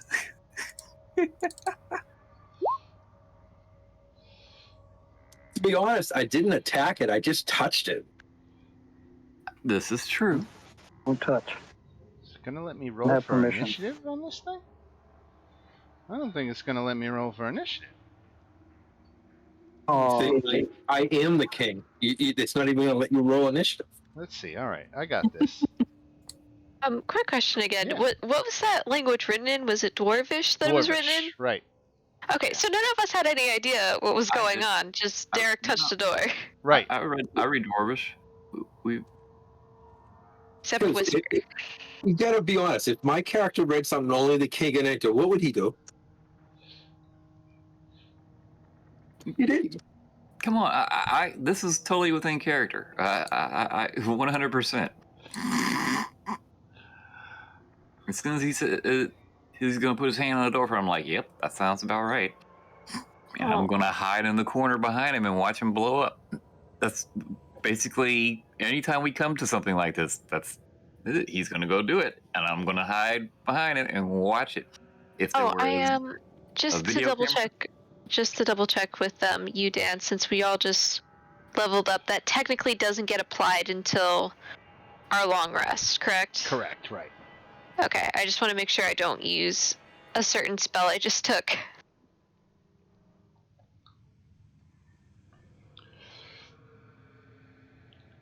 I mean, our hit points didn't go up too. Your max hit points did, but not your current. Oh, let me take that down. Damn, that was a good jump. Mm-hmm.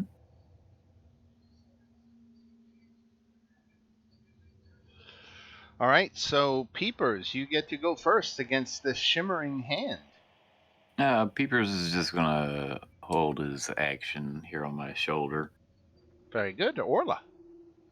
It's just a shimmering hand. Yeah, it's a big hand. If you want, you can make an Arcana check. Okay. Oh.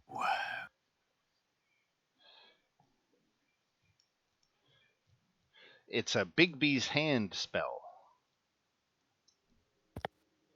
Huh. I don't know that spell. She says, right before the hand starts. I know where it is. I don't know. I don't know where it would have come from. It's I know. large, isn't it? Can I?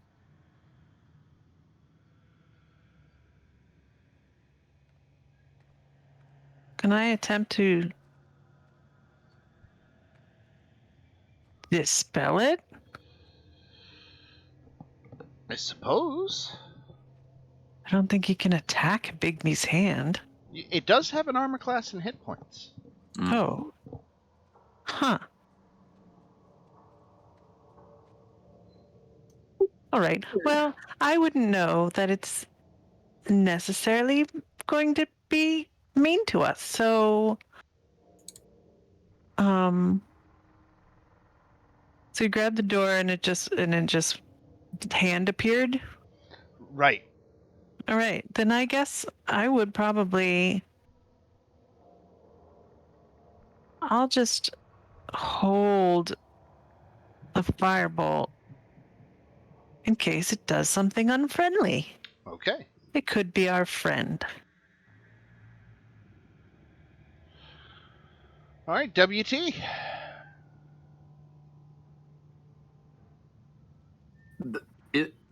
Is it moving or is it It how is has the hand positioned? Does it look like it's holding up its hand like it's trying to impose it in between us, or is it a fist? It looks like a fist. It looks like a fist. Okay. Giving you the one finger salute. It looks like a fist. Bigby's freedom Alrighty. rocket. Right. Okay, you know what? All right. So I am curious. Where is it? Right here? Oh, I see it now. It came up behind us. Oh, I see it now. In that case, I'm going to run up to it, just like tap it with my hand. I'm not trying to attack it or anything, just to see if it's real or if it's solid. And then I'll use a cunning action to disengage and run right back over here. Yeah, No longer hiding. It's got some substance to it. It's obviously a magical construct, but it had a solid surface. That thing is real. I don't know what it is, but it's really real. And that's what I'm doing for my turn. Not cool. Okay. I am just Nautica's just gonna blink for a second, blink again, and just be like, just kind of look around, like what, where did that come from? I don't think she's gonna. She will ready an action to drop another spirit. Is my spiritual weapon actually still up, or did it go down after the golem? How long does spiritual weapon last? That is a great question. I'm now thinking about this. It I think 1 it's minute. 10 minutes. Oh, Yeah, it's 1 minute. so it's been more than 1 minute, right? Okay. I don't want to burn one more spiritual weapon, so I will just ready an action to cast a spell. I will decide what spell if it seems hostile, but for now I'm just gonna watch it and just if it does anything, I'll be on it. Okay. Come on, you saw Direct touch the door. You know what happened. All right, Leela. Okay. I am going to move up beside it, and I'm going to ready my action to attack it with my greatsword if it becomes hostile. Okay. It's becoming hostile. So let's Does see. Leela get an opportunity? Yeah, everybody who had something readied can unleash now. 25 against Derek. It.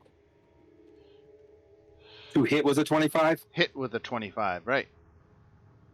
Yeah, we know what we're going to do on that one. You shield up to 26? Yep. All right. I just don't know how hard he hits yet. Right. Marista. Oh, and well, before Marista, everybody else who had a readied action, do you want to unload now? Yeah, I just did it. Yep. AC Orla 15 missed for with mine. her firebolt. Now, here's an interesting ruling on the Toll of the Dead, right? So it tells me very plainly that the hand has a strength and a dexterity. It has a bonus to initiative, and an armor class, and that's it. It does not have wisdom. I can do Sacred Flame if you have Dexterity instead. Make it easy. I just picked one of the two. Actually, is this based off the spell Bigsby's? Yeah. Yeah. I just Googled it while you were saying it. It's a wisdom 10. You know, it's in the compendium. You can click if you click on the eye and you just put in hand, and you get rid of items. It's like the second or third spell. It might actually be the first spell there. Bigby's hand, right? Yeah, you everybody could have looked it up. I'm just saying. I'm not getting on people. I'm just saying if you were unaware, you could, because you said you Googled it, and it's like, wow, you could have done it faster right here. So you Googled that answer, Chris? Yes. Okay, because it doesn't. I'm reading the actual text from Roll20, and My Google brought up a D&D Beyond Bigsby, living Bigsby hand, right. the wisdom of 10. So we'll just give it a straight D20 roll with no bonus. All right, so he got a 10, so he failed his save, so that's 8 necrotic damage.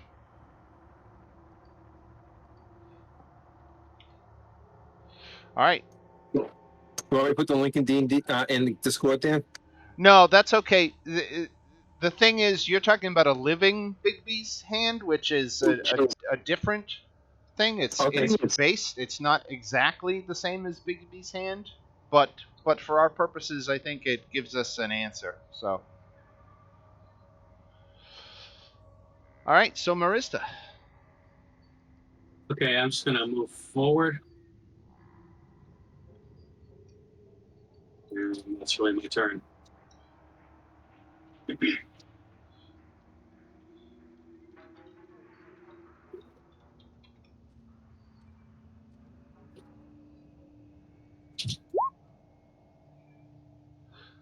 Okay, so here's, you know what? Just because the question was bothering me, I did a quick Google search. The spell description for Bigby's hand gives AC, hit point, strength, and dexterity. In a recent combat, an enemy wizard cast Sunbeam. Sunbeam causes a Constitution saving throw. Does Sunbeam not affect the hand at all? Does it automatically fail the saving throw? The wizard suggested we use his Constitution. I went on, blah, blah, blah. What are your thoughts?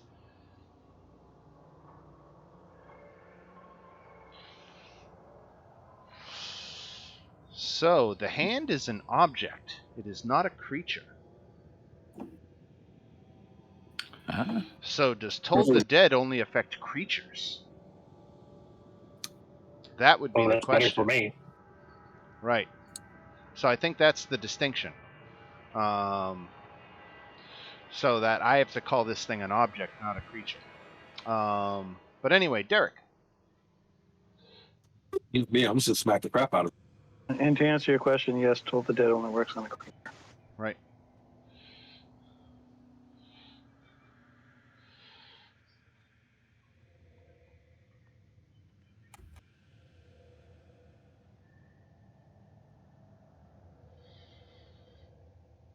Okay, so a 22 hits for 17 damage. Nice. Yeah, I think, you know what? I'm just in the mood. I'm going to action surge and do another attack. Why not?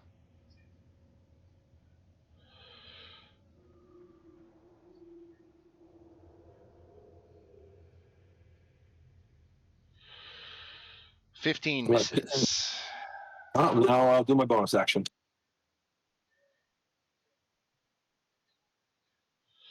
$19 misses. I got a rough idea where he is now. Okay. Right? All right. Then we go to the owl. I got to measure that distance. I might be too far out.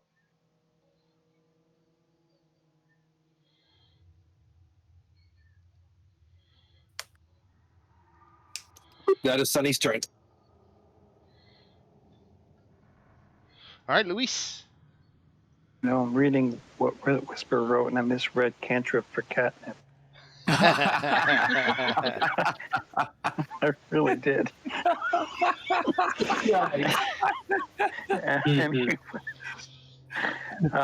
So my storm is still brewing. Yeah. I'll come 5, 10. I'll come up there. Let's throw some lightning at the hand. I had it up to what the actual hell? Apple by the cat. You would just roll it again. Hey.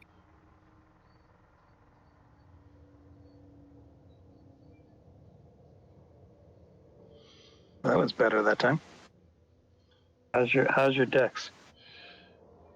He made it. Oh, stop it. 26 becomes 13. Hey, click on Call Lightning on your screen there, Luis, will you please? You want to visit? Yeah, okay. Oh, don't tell me.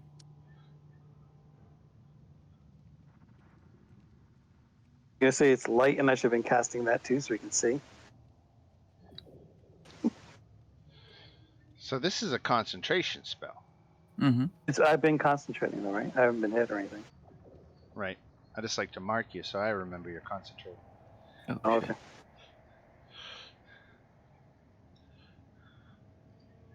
And we go to Sloth. Okay. Each creature within 5 feet of that point. Ooh. A I bolt mean, of lightning. he could have didn't say- he could have hit it right here, Right. and it would have only affected the hand. Right. Right. But just for so future, that affects friends as well as foes. yeah, but How did you think I groaned? I'm sorry, say it again. That's why I groaned for a second. I thought I was about to get nuked. yeah, that's what we were. I was like, wait a minute now, come on. I'm like, before there was nothing next to the target. And I was like, hold on now, maybe I'm confused. Doesn't it? I was like, doesn't it hit multiple targets? Depending, and I'm like, all right, yeah. It's great if there's a whole bunch of stuff on there. This is a great spell. This is good. I will target accordingly. Thanks. Sloth just missed. You Again. tried really hard. Oh, good boy.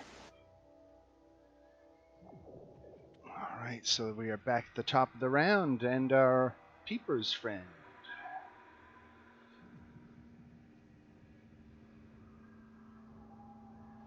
Little flyby action. All right. Ooh, Orla. Oh. Okay. That gives me advantage, right? The flyby? I think it does. Yeah. Okay.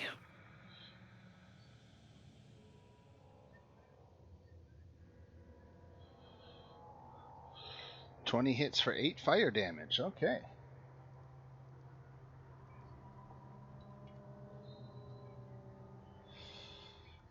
And then we go to Whisper Tinkle. No. Alrighty. We're trying to attack the hand, so I'm gonna saunter right up to over here. Which way is the hand facing? Is it facing me as a fist still? Or is it facing in a different direction? It doesn't matter. I guess I don't have advantage on that. Well, it's probably facing me because they'll try to smack me. I think it's giving you the finger. 20 hits Alright. for Would I be 14. showing my age if I said it's the fickle finger of fate? Wow. And then I'll use cunning action to disengage and pop out over there. All And right. that'll be my turn. Not a cold. Okay. Let me see how far this is. Okay, I can't get too close. I can get to here.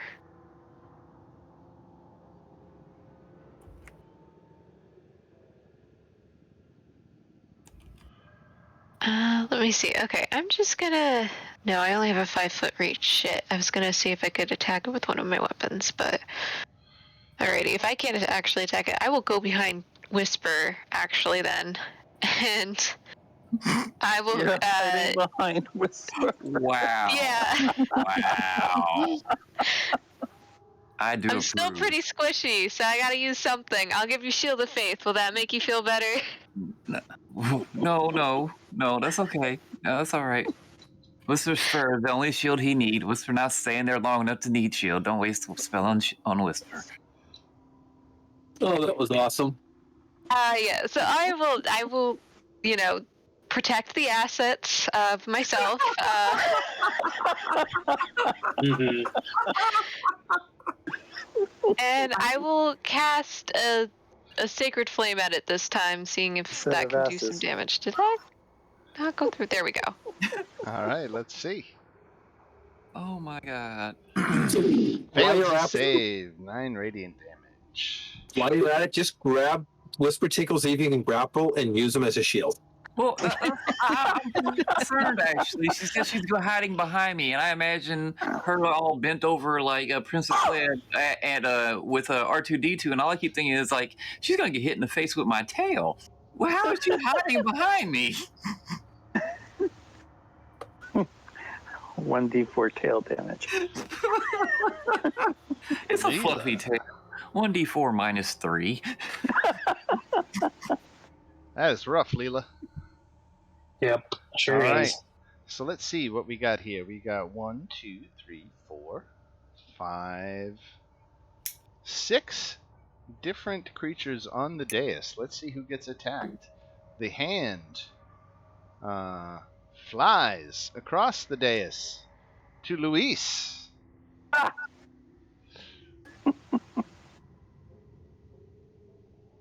Flying hand? Really? Right. Imagining thing, you know, and the Adam's hand. Did he does he get opportunity attacks against him when he does that? I don't know. It's probably one of those weird things, a distinction between a creature and an object again. But you know what? I'll allow it. Why don't we have some op attacks against it? I just wondered. I don't know. Yeah, I don't know exactly either, but erring on the side of treating things the same as opposed to treating them different. Unless I hear otherwise, so that would be op attacks from Derek and Leela. Derek misses.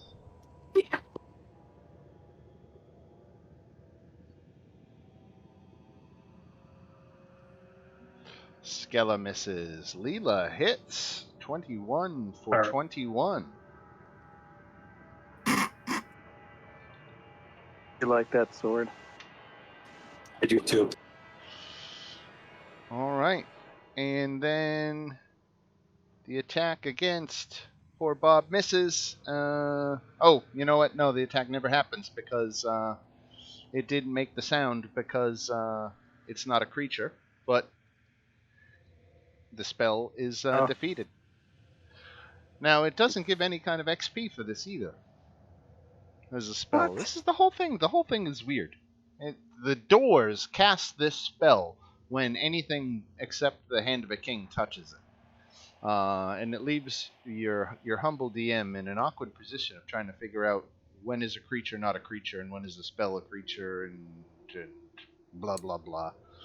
But putting that clunkiness behind us, you defeated the hand, and there's the free 25 XP each that I gave you for your level up. So, so you already got that. I'm stepping on its finger just for fun. Right. That works. Right. So All brought to you by Direct. do Right. we know or that it's because he put his hand there and it didn't work? That's the reason why. Because if we don't know better, I'm going to try my hand next. Do you think the evil Direct is going to admit he wasn't the king? So The king of something. the That's for sequence of events is Direct touched the door, and this hand appeared in response and started attacking you all. You could try somebody else's hand. I would try to There use is a dwarven inscription that does say only the hand of a king will open this door. Yes, the Scala say. but there's treasure. I've been told of all this treasure. If nobody's putting their hand up there, I'm putting my hand on the door. Is she a queen right beside us? Skella is right beside you, right? Oh, She's a yeah. queen? She's a what? You said she's a queen? No, not a queen, no. Oh, okay. She is a dwarf, though, right? Yeah, she's a half Duergar.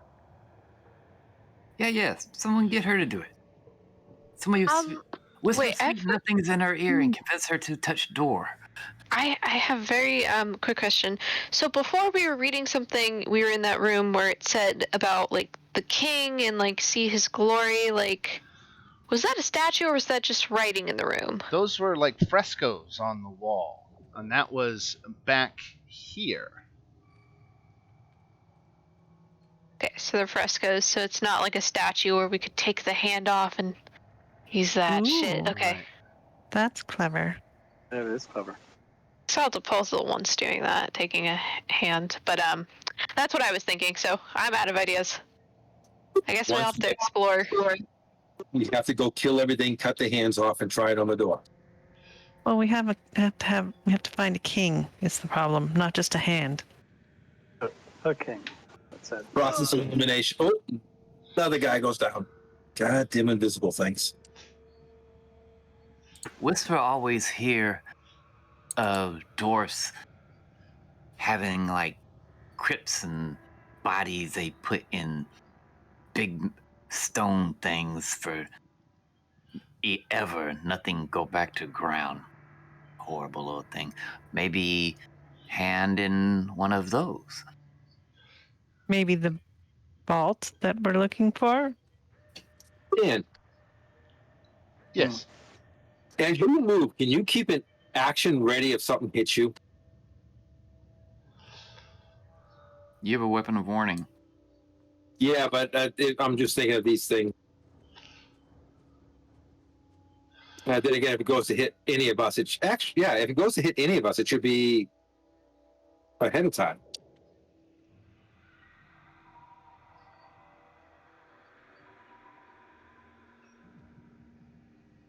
All right.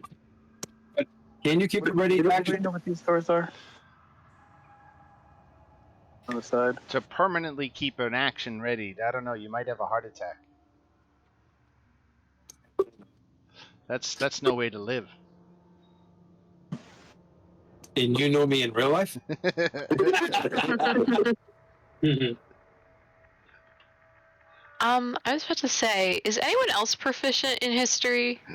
Just picturing this hyper vigilant at all times dude, just his eyes darting back and forth, left and right, and it's Not just me. like I mean, Imagine that ready if you to use a pounce. gun, though. You would literally have to have the gun out in your hand to keep that same action versus it in your holster. Right. No, I do not. My weapon is bonded to my hand. That means it's the same. I can have it posted. I mean, if you're walking around with a sword out in your hand the whole time, something tells me you're going to have deficits in other aspects. Things that are like, hey, let's move this rock. That's going to take two hands. You only have one free. You're either going to put the sword down, or Wiping. That's okay. I didn't understand. But What? it's Dan. It's his stuff. He's got the call. Yeah, I'm good with that. Not done. All right. So I was asking about the history thing because I know I made a history check before. Lilo says she is. And I see Leela. So my question is, could anyone else make a history check to see if maybe they know anything history-wise about the dwarves that might clue us in as to who the king might be, or like what we might be looking for?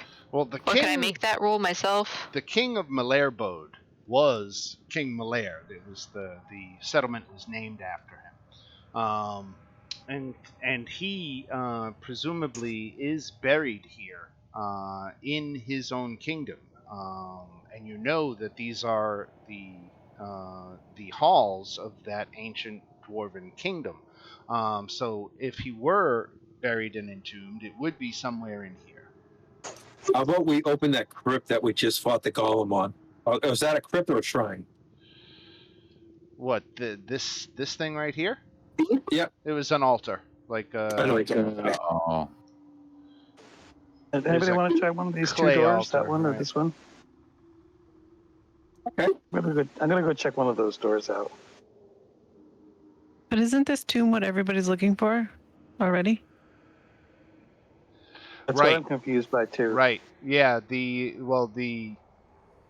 Duergar had managed to get a glimpse of that inscription during their combat with the golem that didn't go well. So they knew that they were looking for the tomb of the king. So Skella has teams throughout the level looking.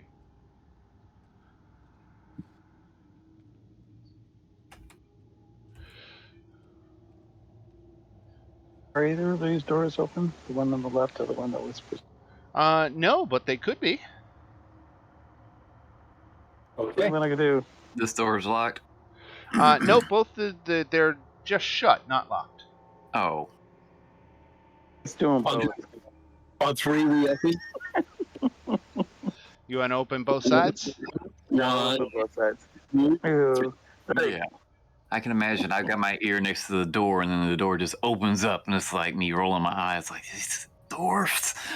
All right, let me tell you what you see here.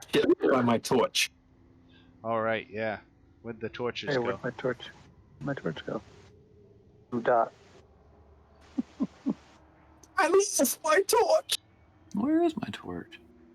There it is. Okay. That's a drift globe. Wait. Where's my torch at? Somebody's got my torch. Like a torch down here. Where's down here? I can't see it because I don't have a torch. Oh, look, there's a torch. Thank you. I see Can we Lee go to says the his party? drift Who's taking globe. my torch? You're taking my torch again? What the fuck? Do I need to make more torches? What are we doing? Yeah, you need to make one more torch. I literally just moved it onto my token, and then the dwarf stole it.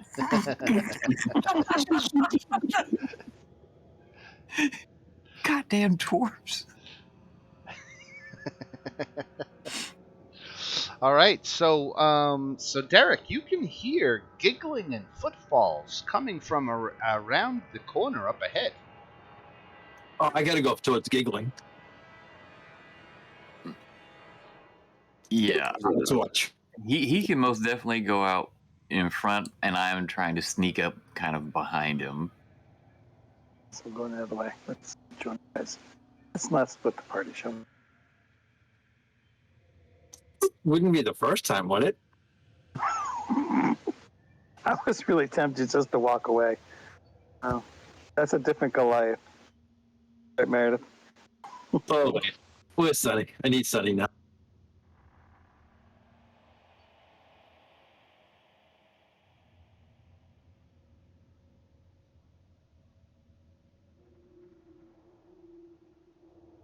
Sunny's such a good bird, but poor bird. There's Sunny. Now you got Sunny, you got your torch, now you can see a couple of Just roll 20.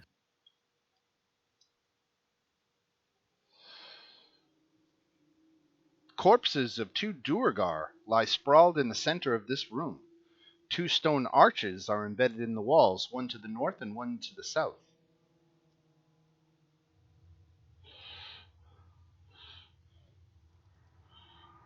Oh, those shadows on the ground of the bodies. Yep. And Derek, you get inkling of danger. Now, does this give me enough time to ready an action when I get the inkling of danger, or how does that work? I'm going to ask you that. I'm gonna say no because that's less fun for me. Okay. But I appreciate that. So honest. I think they both attacks miss anyway, and we can roll for initiative. I can't move any of my token. I can't move token at all. I've already restarted and everything. Oh, let me see. Maybe you got stuck on a door edge or something. There's your torch. There's Tinkle. There's Peepers. Okay, yeah, I guess I was stuck. Cool beans. I haven't been stuck in a long time. Yeah, people want to move themselves up to this intersection right here. We can get a little closer for this next fight. Do I know which direction it came from? It came from your right. Thank you. Where is Derek? I will ping myself. Good, thank you.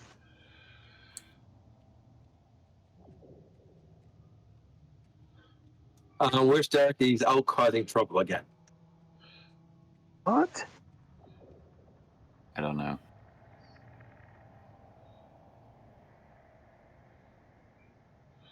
Is that everybody on the initiative? It doesn't look Oh, I'm like it. sorry. My roll 20 died again, so I didn't even Yeah, roll 20. notice. Okay, there we go. I'm sorry about that. No problem. 1, 2, 3, 4, 5, 6. Who are we missing? Who's not on the initiative turn order? Let's see what. 1, 2, 3, 4, 5, 6, 7. Okay, there are 7 of you. All right. All right. So going first, the Stalker. Stalker hits for 12 bludgeoning damage on Derek. God damn it! I should have. Yeah, I'll take the 9 damage. Right. Marista. Okay, let's see. Up here.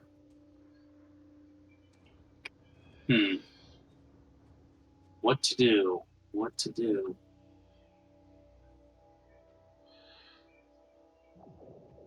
By the way, that Act 1's all of you guys in the group, so you have a rough idea, wouldn't they, Dan? Say again. That Act 1's the whole group of danger, so wouldn't they have a rough idea where it is? Yeah, but it just had its turn, remember, so it could have moved. Yeah, that's true. Okay. I'll just do a blind thorn whip. Can you ping where you're targeting? Oh, sorry.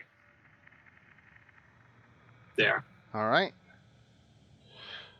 Roll it again at disadvantage because you can't see your target. Okay.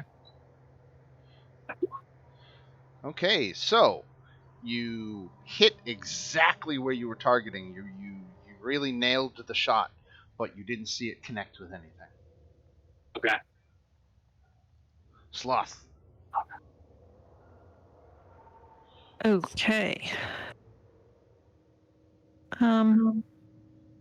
Guess he will move up.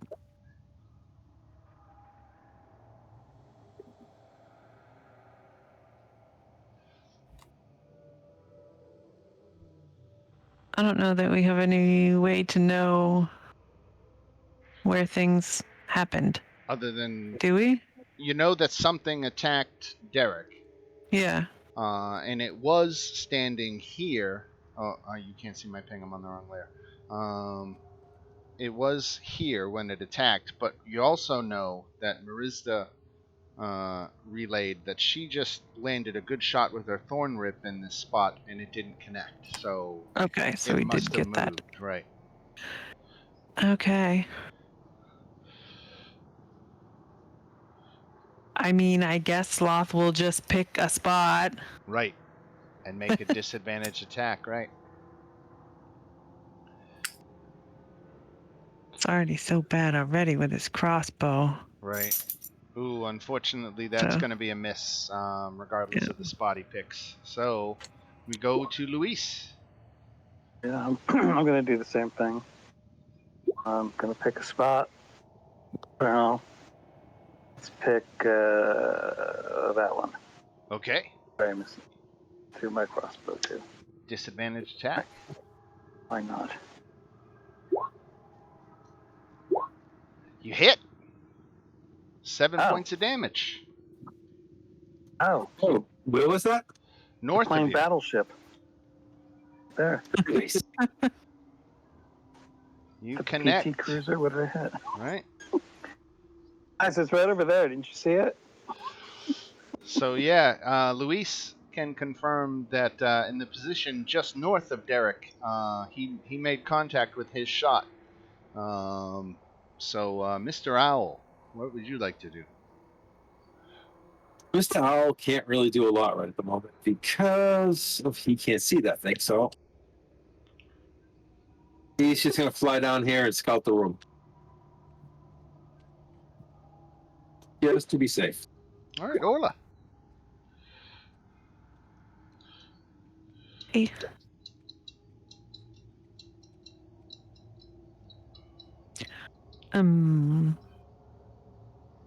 Oh, it's right over there.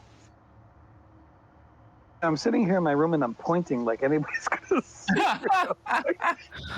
I started picking for you. I do that shit. I'll mute the mic. I'm still talking to you guys the whole time.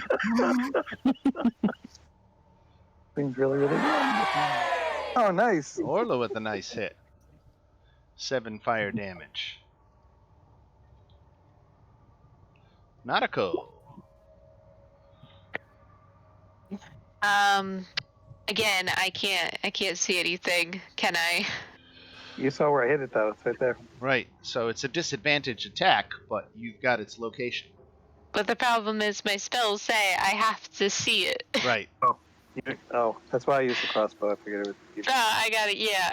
I don't like the crossbow though. It's failed me so many times. Get a fire again. Oh right. Yep. 17 hits, but 8 And doesn't. it failed to again. Oh, you can ignore that divine strike. That's from my level up. All right. Attacking. Let me see. Oh, it's more than one. Attacking Sunny. That's a mistake. 16 points of damage. You know, they should be glad there's not a rage in the game.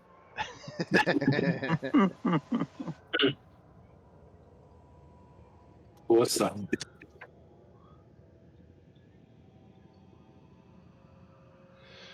And then coming against Did Sunny just die? Leela. Do I know where he's so close? Do I know where that attack came from? It was somewhere adjacent to Sunny. But Leela just got attacked too for 10 points of damage. Oh, okay. You can only do melee, huh? So that's Sunny is poof, right? Yeah, so he's got 1 hit point. Right. All right, then we go to Leela. So I assume I got attacked from in front of me since it was 1 space to the right.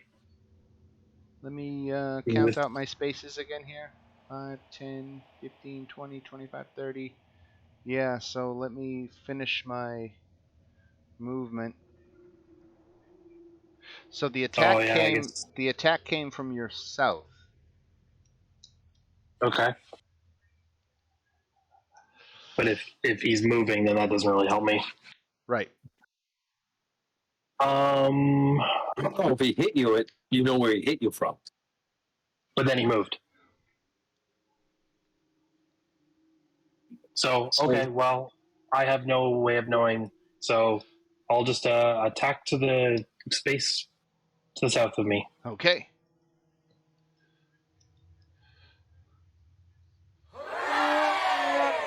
And that's like what? 2 of them. God damn. So you do not connect with anything to the south. I definitely do not. Are you guys? And I get 2 cards. Peepers. Wow. Yeah, Peepers is going to hold his action and stay on my shoulder this particular turn. All right. I know I'm next. Oh, and what does that shoulder do? Nothing. He's not doing anything this turn. He's going to take the dodge action. That's what he's doing. He's on my shoulder dodging. Oh no, but I meant what's the shoulder and the rest of the body doing? You. Oh shit. I'm slow. How tall is the ceiling in here? Only like 10 foot. And how tall is Sloth? In the room ahead, it goes up to 20 feet tall. Oh, that's gonna really change. Sloth is medium sized, so he's like 6. I was gonna climb on top now. of Sloth, but I guess not now. Yeah, I'm gonna squeeze past folks real quick, and excuse me, pardon me, and get up here and see that Derek is pointing north of him, and north. Okay, north. So I'll take a knee, pull out the bow, and at least take a regular shot. So, Dan, when he entered that square, did he run into anybody? He did not. And I was your wondering the shot same thing. hits. It's only 15. It's not the +2. 15 still hits. Oh. Oh, you found it. It's right there. Wow, 23 damage. Nice. And then I'll take a step over this way, and I'll use cunning action to kind of hold myself against the wall. Oh no, I won't. I can't move. Never mind. I'm done. That's my turn. All right, Derek.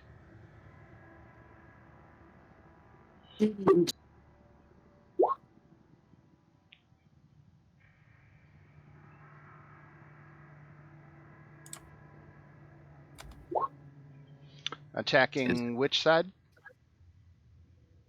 North, okay. With disadvantage, hits for 18 damage. That's booming blade, so if he moves, it's another 5. 5, got it. And my bonus attack.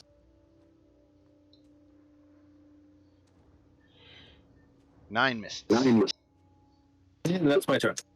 All right.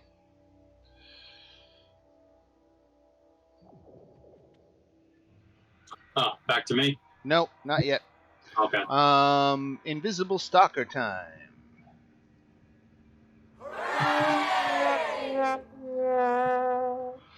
So that's Derek. So a hit for 14. A crit? Yep. Oh, right. But you have that non-critting armor, right? Yep. So it only goes to 10, and then your damage reduction makes it 7. You bastard, you. And Literally half the damage. right, and then the 25 also hits. Are you going to shield that, or? It's not worth taking a spell for one. All right, once hit. so just take the 5 points of damage. All right, then it takes its booming blade damage because it moves.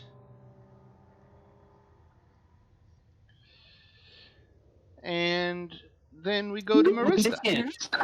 Interesting question. Yeah, Now that I know my cantrip, my spell fired, do I know it's moving? you know that it moved. I get an off attack or no? It didn't leave your threatened area. Okay. Ooh.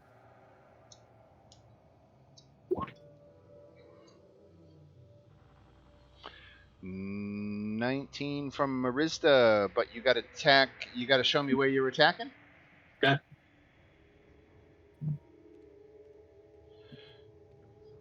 Whisper Tinkle? No, in between Leela and Whisper. Oh, I got you right in there. Okay. Yeah. That does not connect with anything. Okay. And then we go to Sloth. All right. Do we know where one is right now? Somewhere around me. And somewhere around Leela.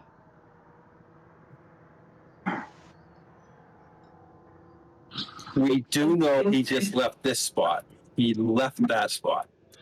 And Marista attacked this spot. Let me get on the right layer. Attacked this spot here. So you know that there's nothing there. Sloth will attack this spot. Okay.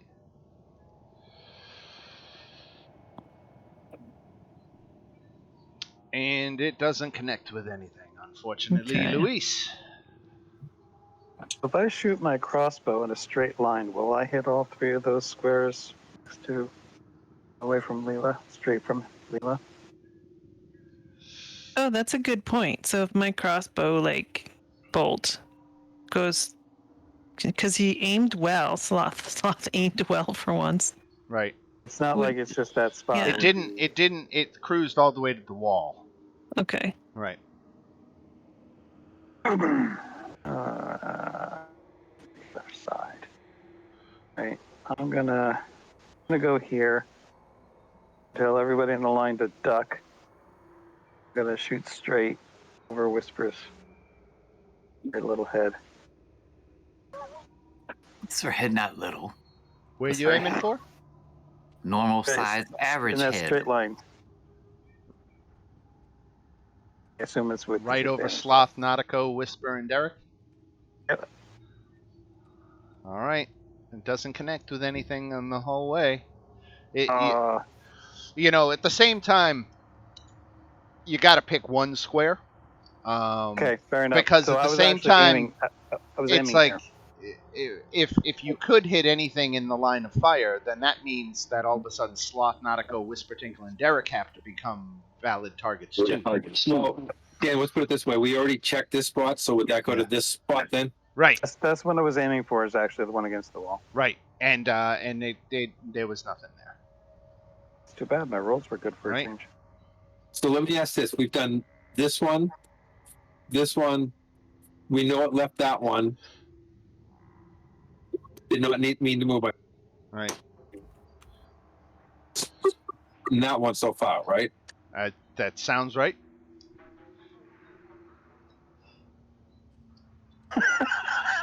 That's funny, Whisper.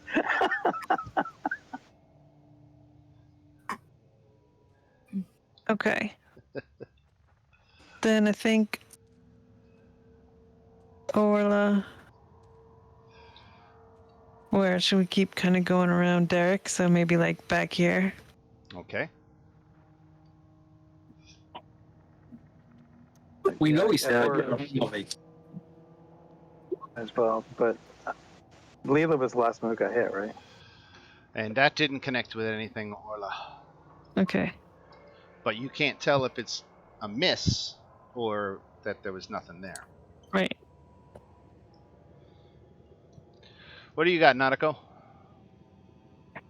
Not too many options, really. This is a hard one.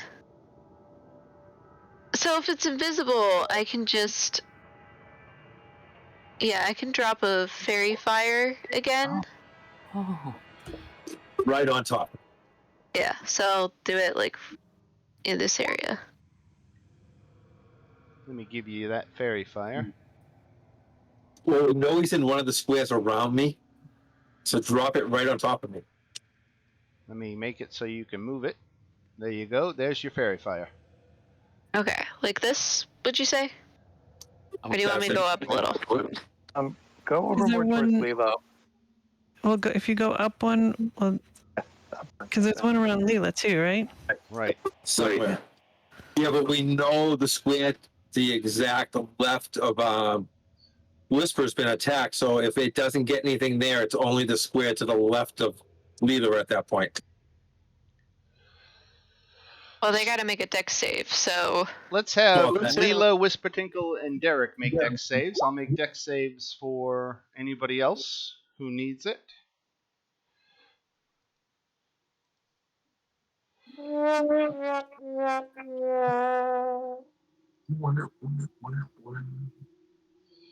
Wow.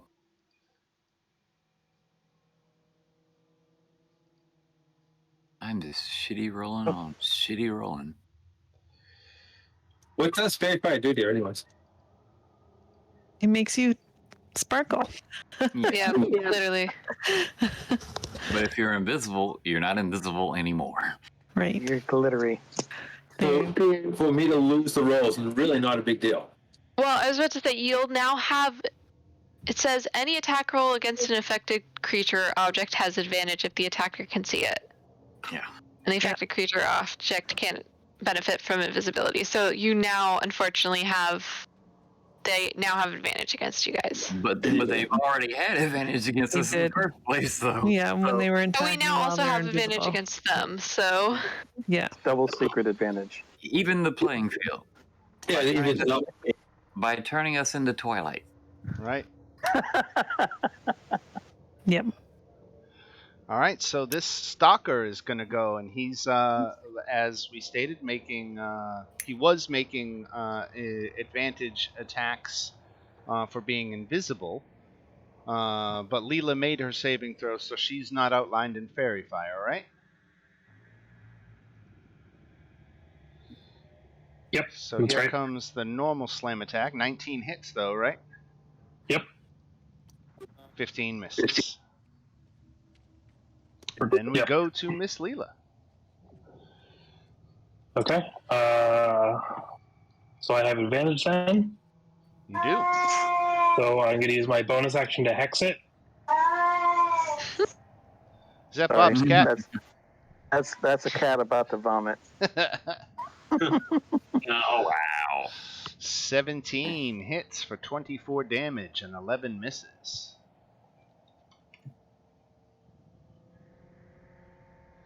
All right, so that's Leela, and then we go to Peepers.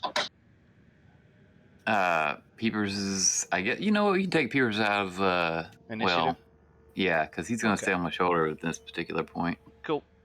Whispertinkle. Oh, shit. Well, I can see people now, but I have my bow out. I don't need to take a knee, so I'm just going to pop another shot at this one right here, because he looks like he needs to have an arrow in his ass. no better reason. No better reason. And does advantage apply in this shot? Oh, I thought we had advantage. Because of fairy fire. Straight. Right. Right.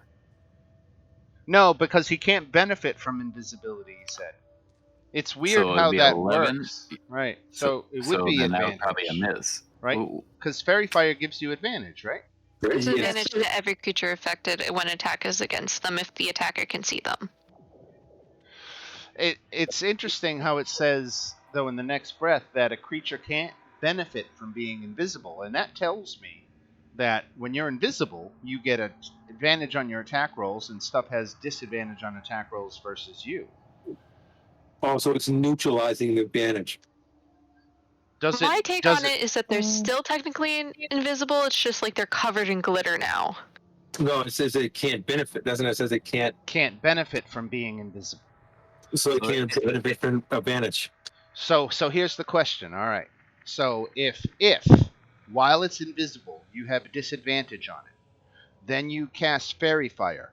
Does that mean now that the attack is just a normal attack, or does that mean that your attack has advantage?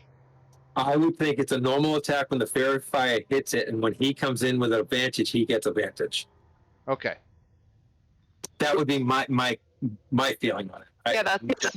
I definitely agree with Derek there. That's what I think it is that neutralizes the disadvantage, but it makes everything else that's already in sight easier to hit. Easier to hit, right? So it Because Because doesn't. it's like putting on a safety vest when you're walking in the dark. You know. Right. Like when Yeah. you- Well, I get why it makes them visible. It's just I didn't know if Fairy Fire should give you advantage against them. Well, it's the very first line before that. It says any attack roll against an affected creature or object has advantage if the attacker can see it. See And it. I like that analogy or metaphor she used of the person wearing all black at night, but they have the safety vest on. Yeah, Right. you might not exactly see them, but they are no longer invisible, and you can definitely see that vest. Do you have advantage against that vest, or just a normal attack roll against that vest? Because the rest of the person technically. I would say it says any attack roll against an affected creature, and if the creature is affected, you have advantage against it, and Right. it cannot benefit from being invisible. Being invisible, right? So in your case, your short bow shot is at advantage, and 17 hits for 21 damage. Yeah, gotcha. And I haven't moved. Shit. Okay, well, I'll. Oh, I'm moving the whole thing. Hold on, I don't want to move that. Moving the Let me fairy. get rid of Fairy Fire. I'll just drop it. There we go. Yeah, I'm basically gonna move towards this corner over here, right there, and just bonus action hide against the wall, All right. and that'll be my turn. And we're gonna call it right here because we're a few minutes past the hour. Since we're right at the top of round 3, and this is a fight that now that you can see them has taken a turn in your favor, I think we can pause it here safely. And when we see you next Thursday, we'll finish off these 2 stalkers that are no longer invisible, and you can examine these 2 gates that are in this room. Sounds like fun. All right. Thank you, everybody. It's always great to have a full house. You guys are always fantastic for that, so thank you so very much. And we will see you in the chat during the week. And other than that, have yourselves a great weekend. You too, bud. Well, All Thanks, right, you guys. too. We'll see you soon. All right, everybody. Bye. Night now. Go-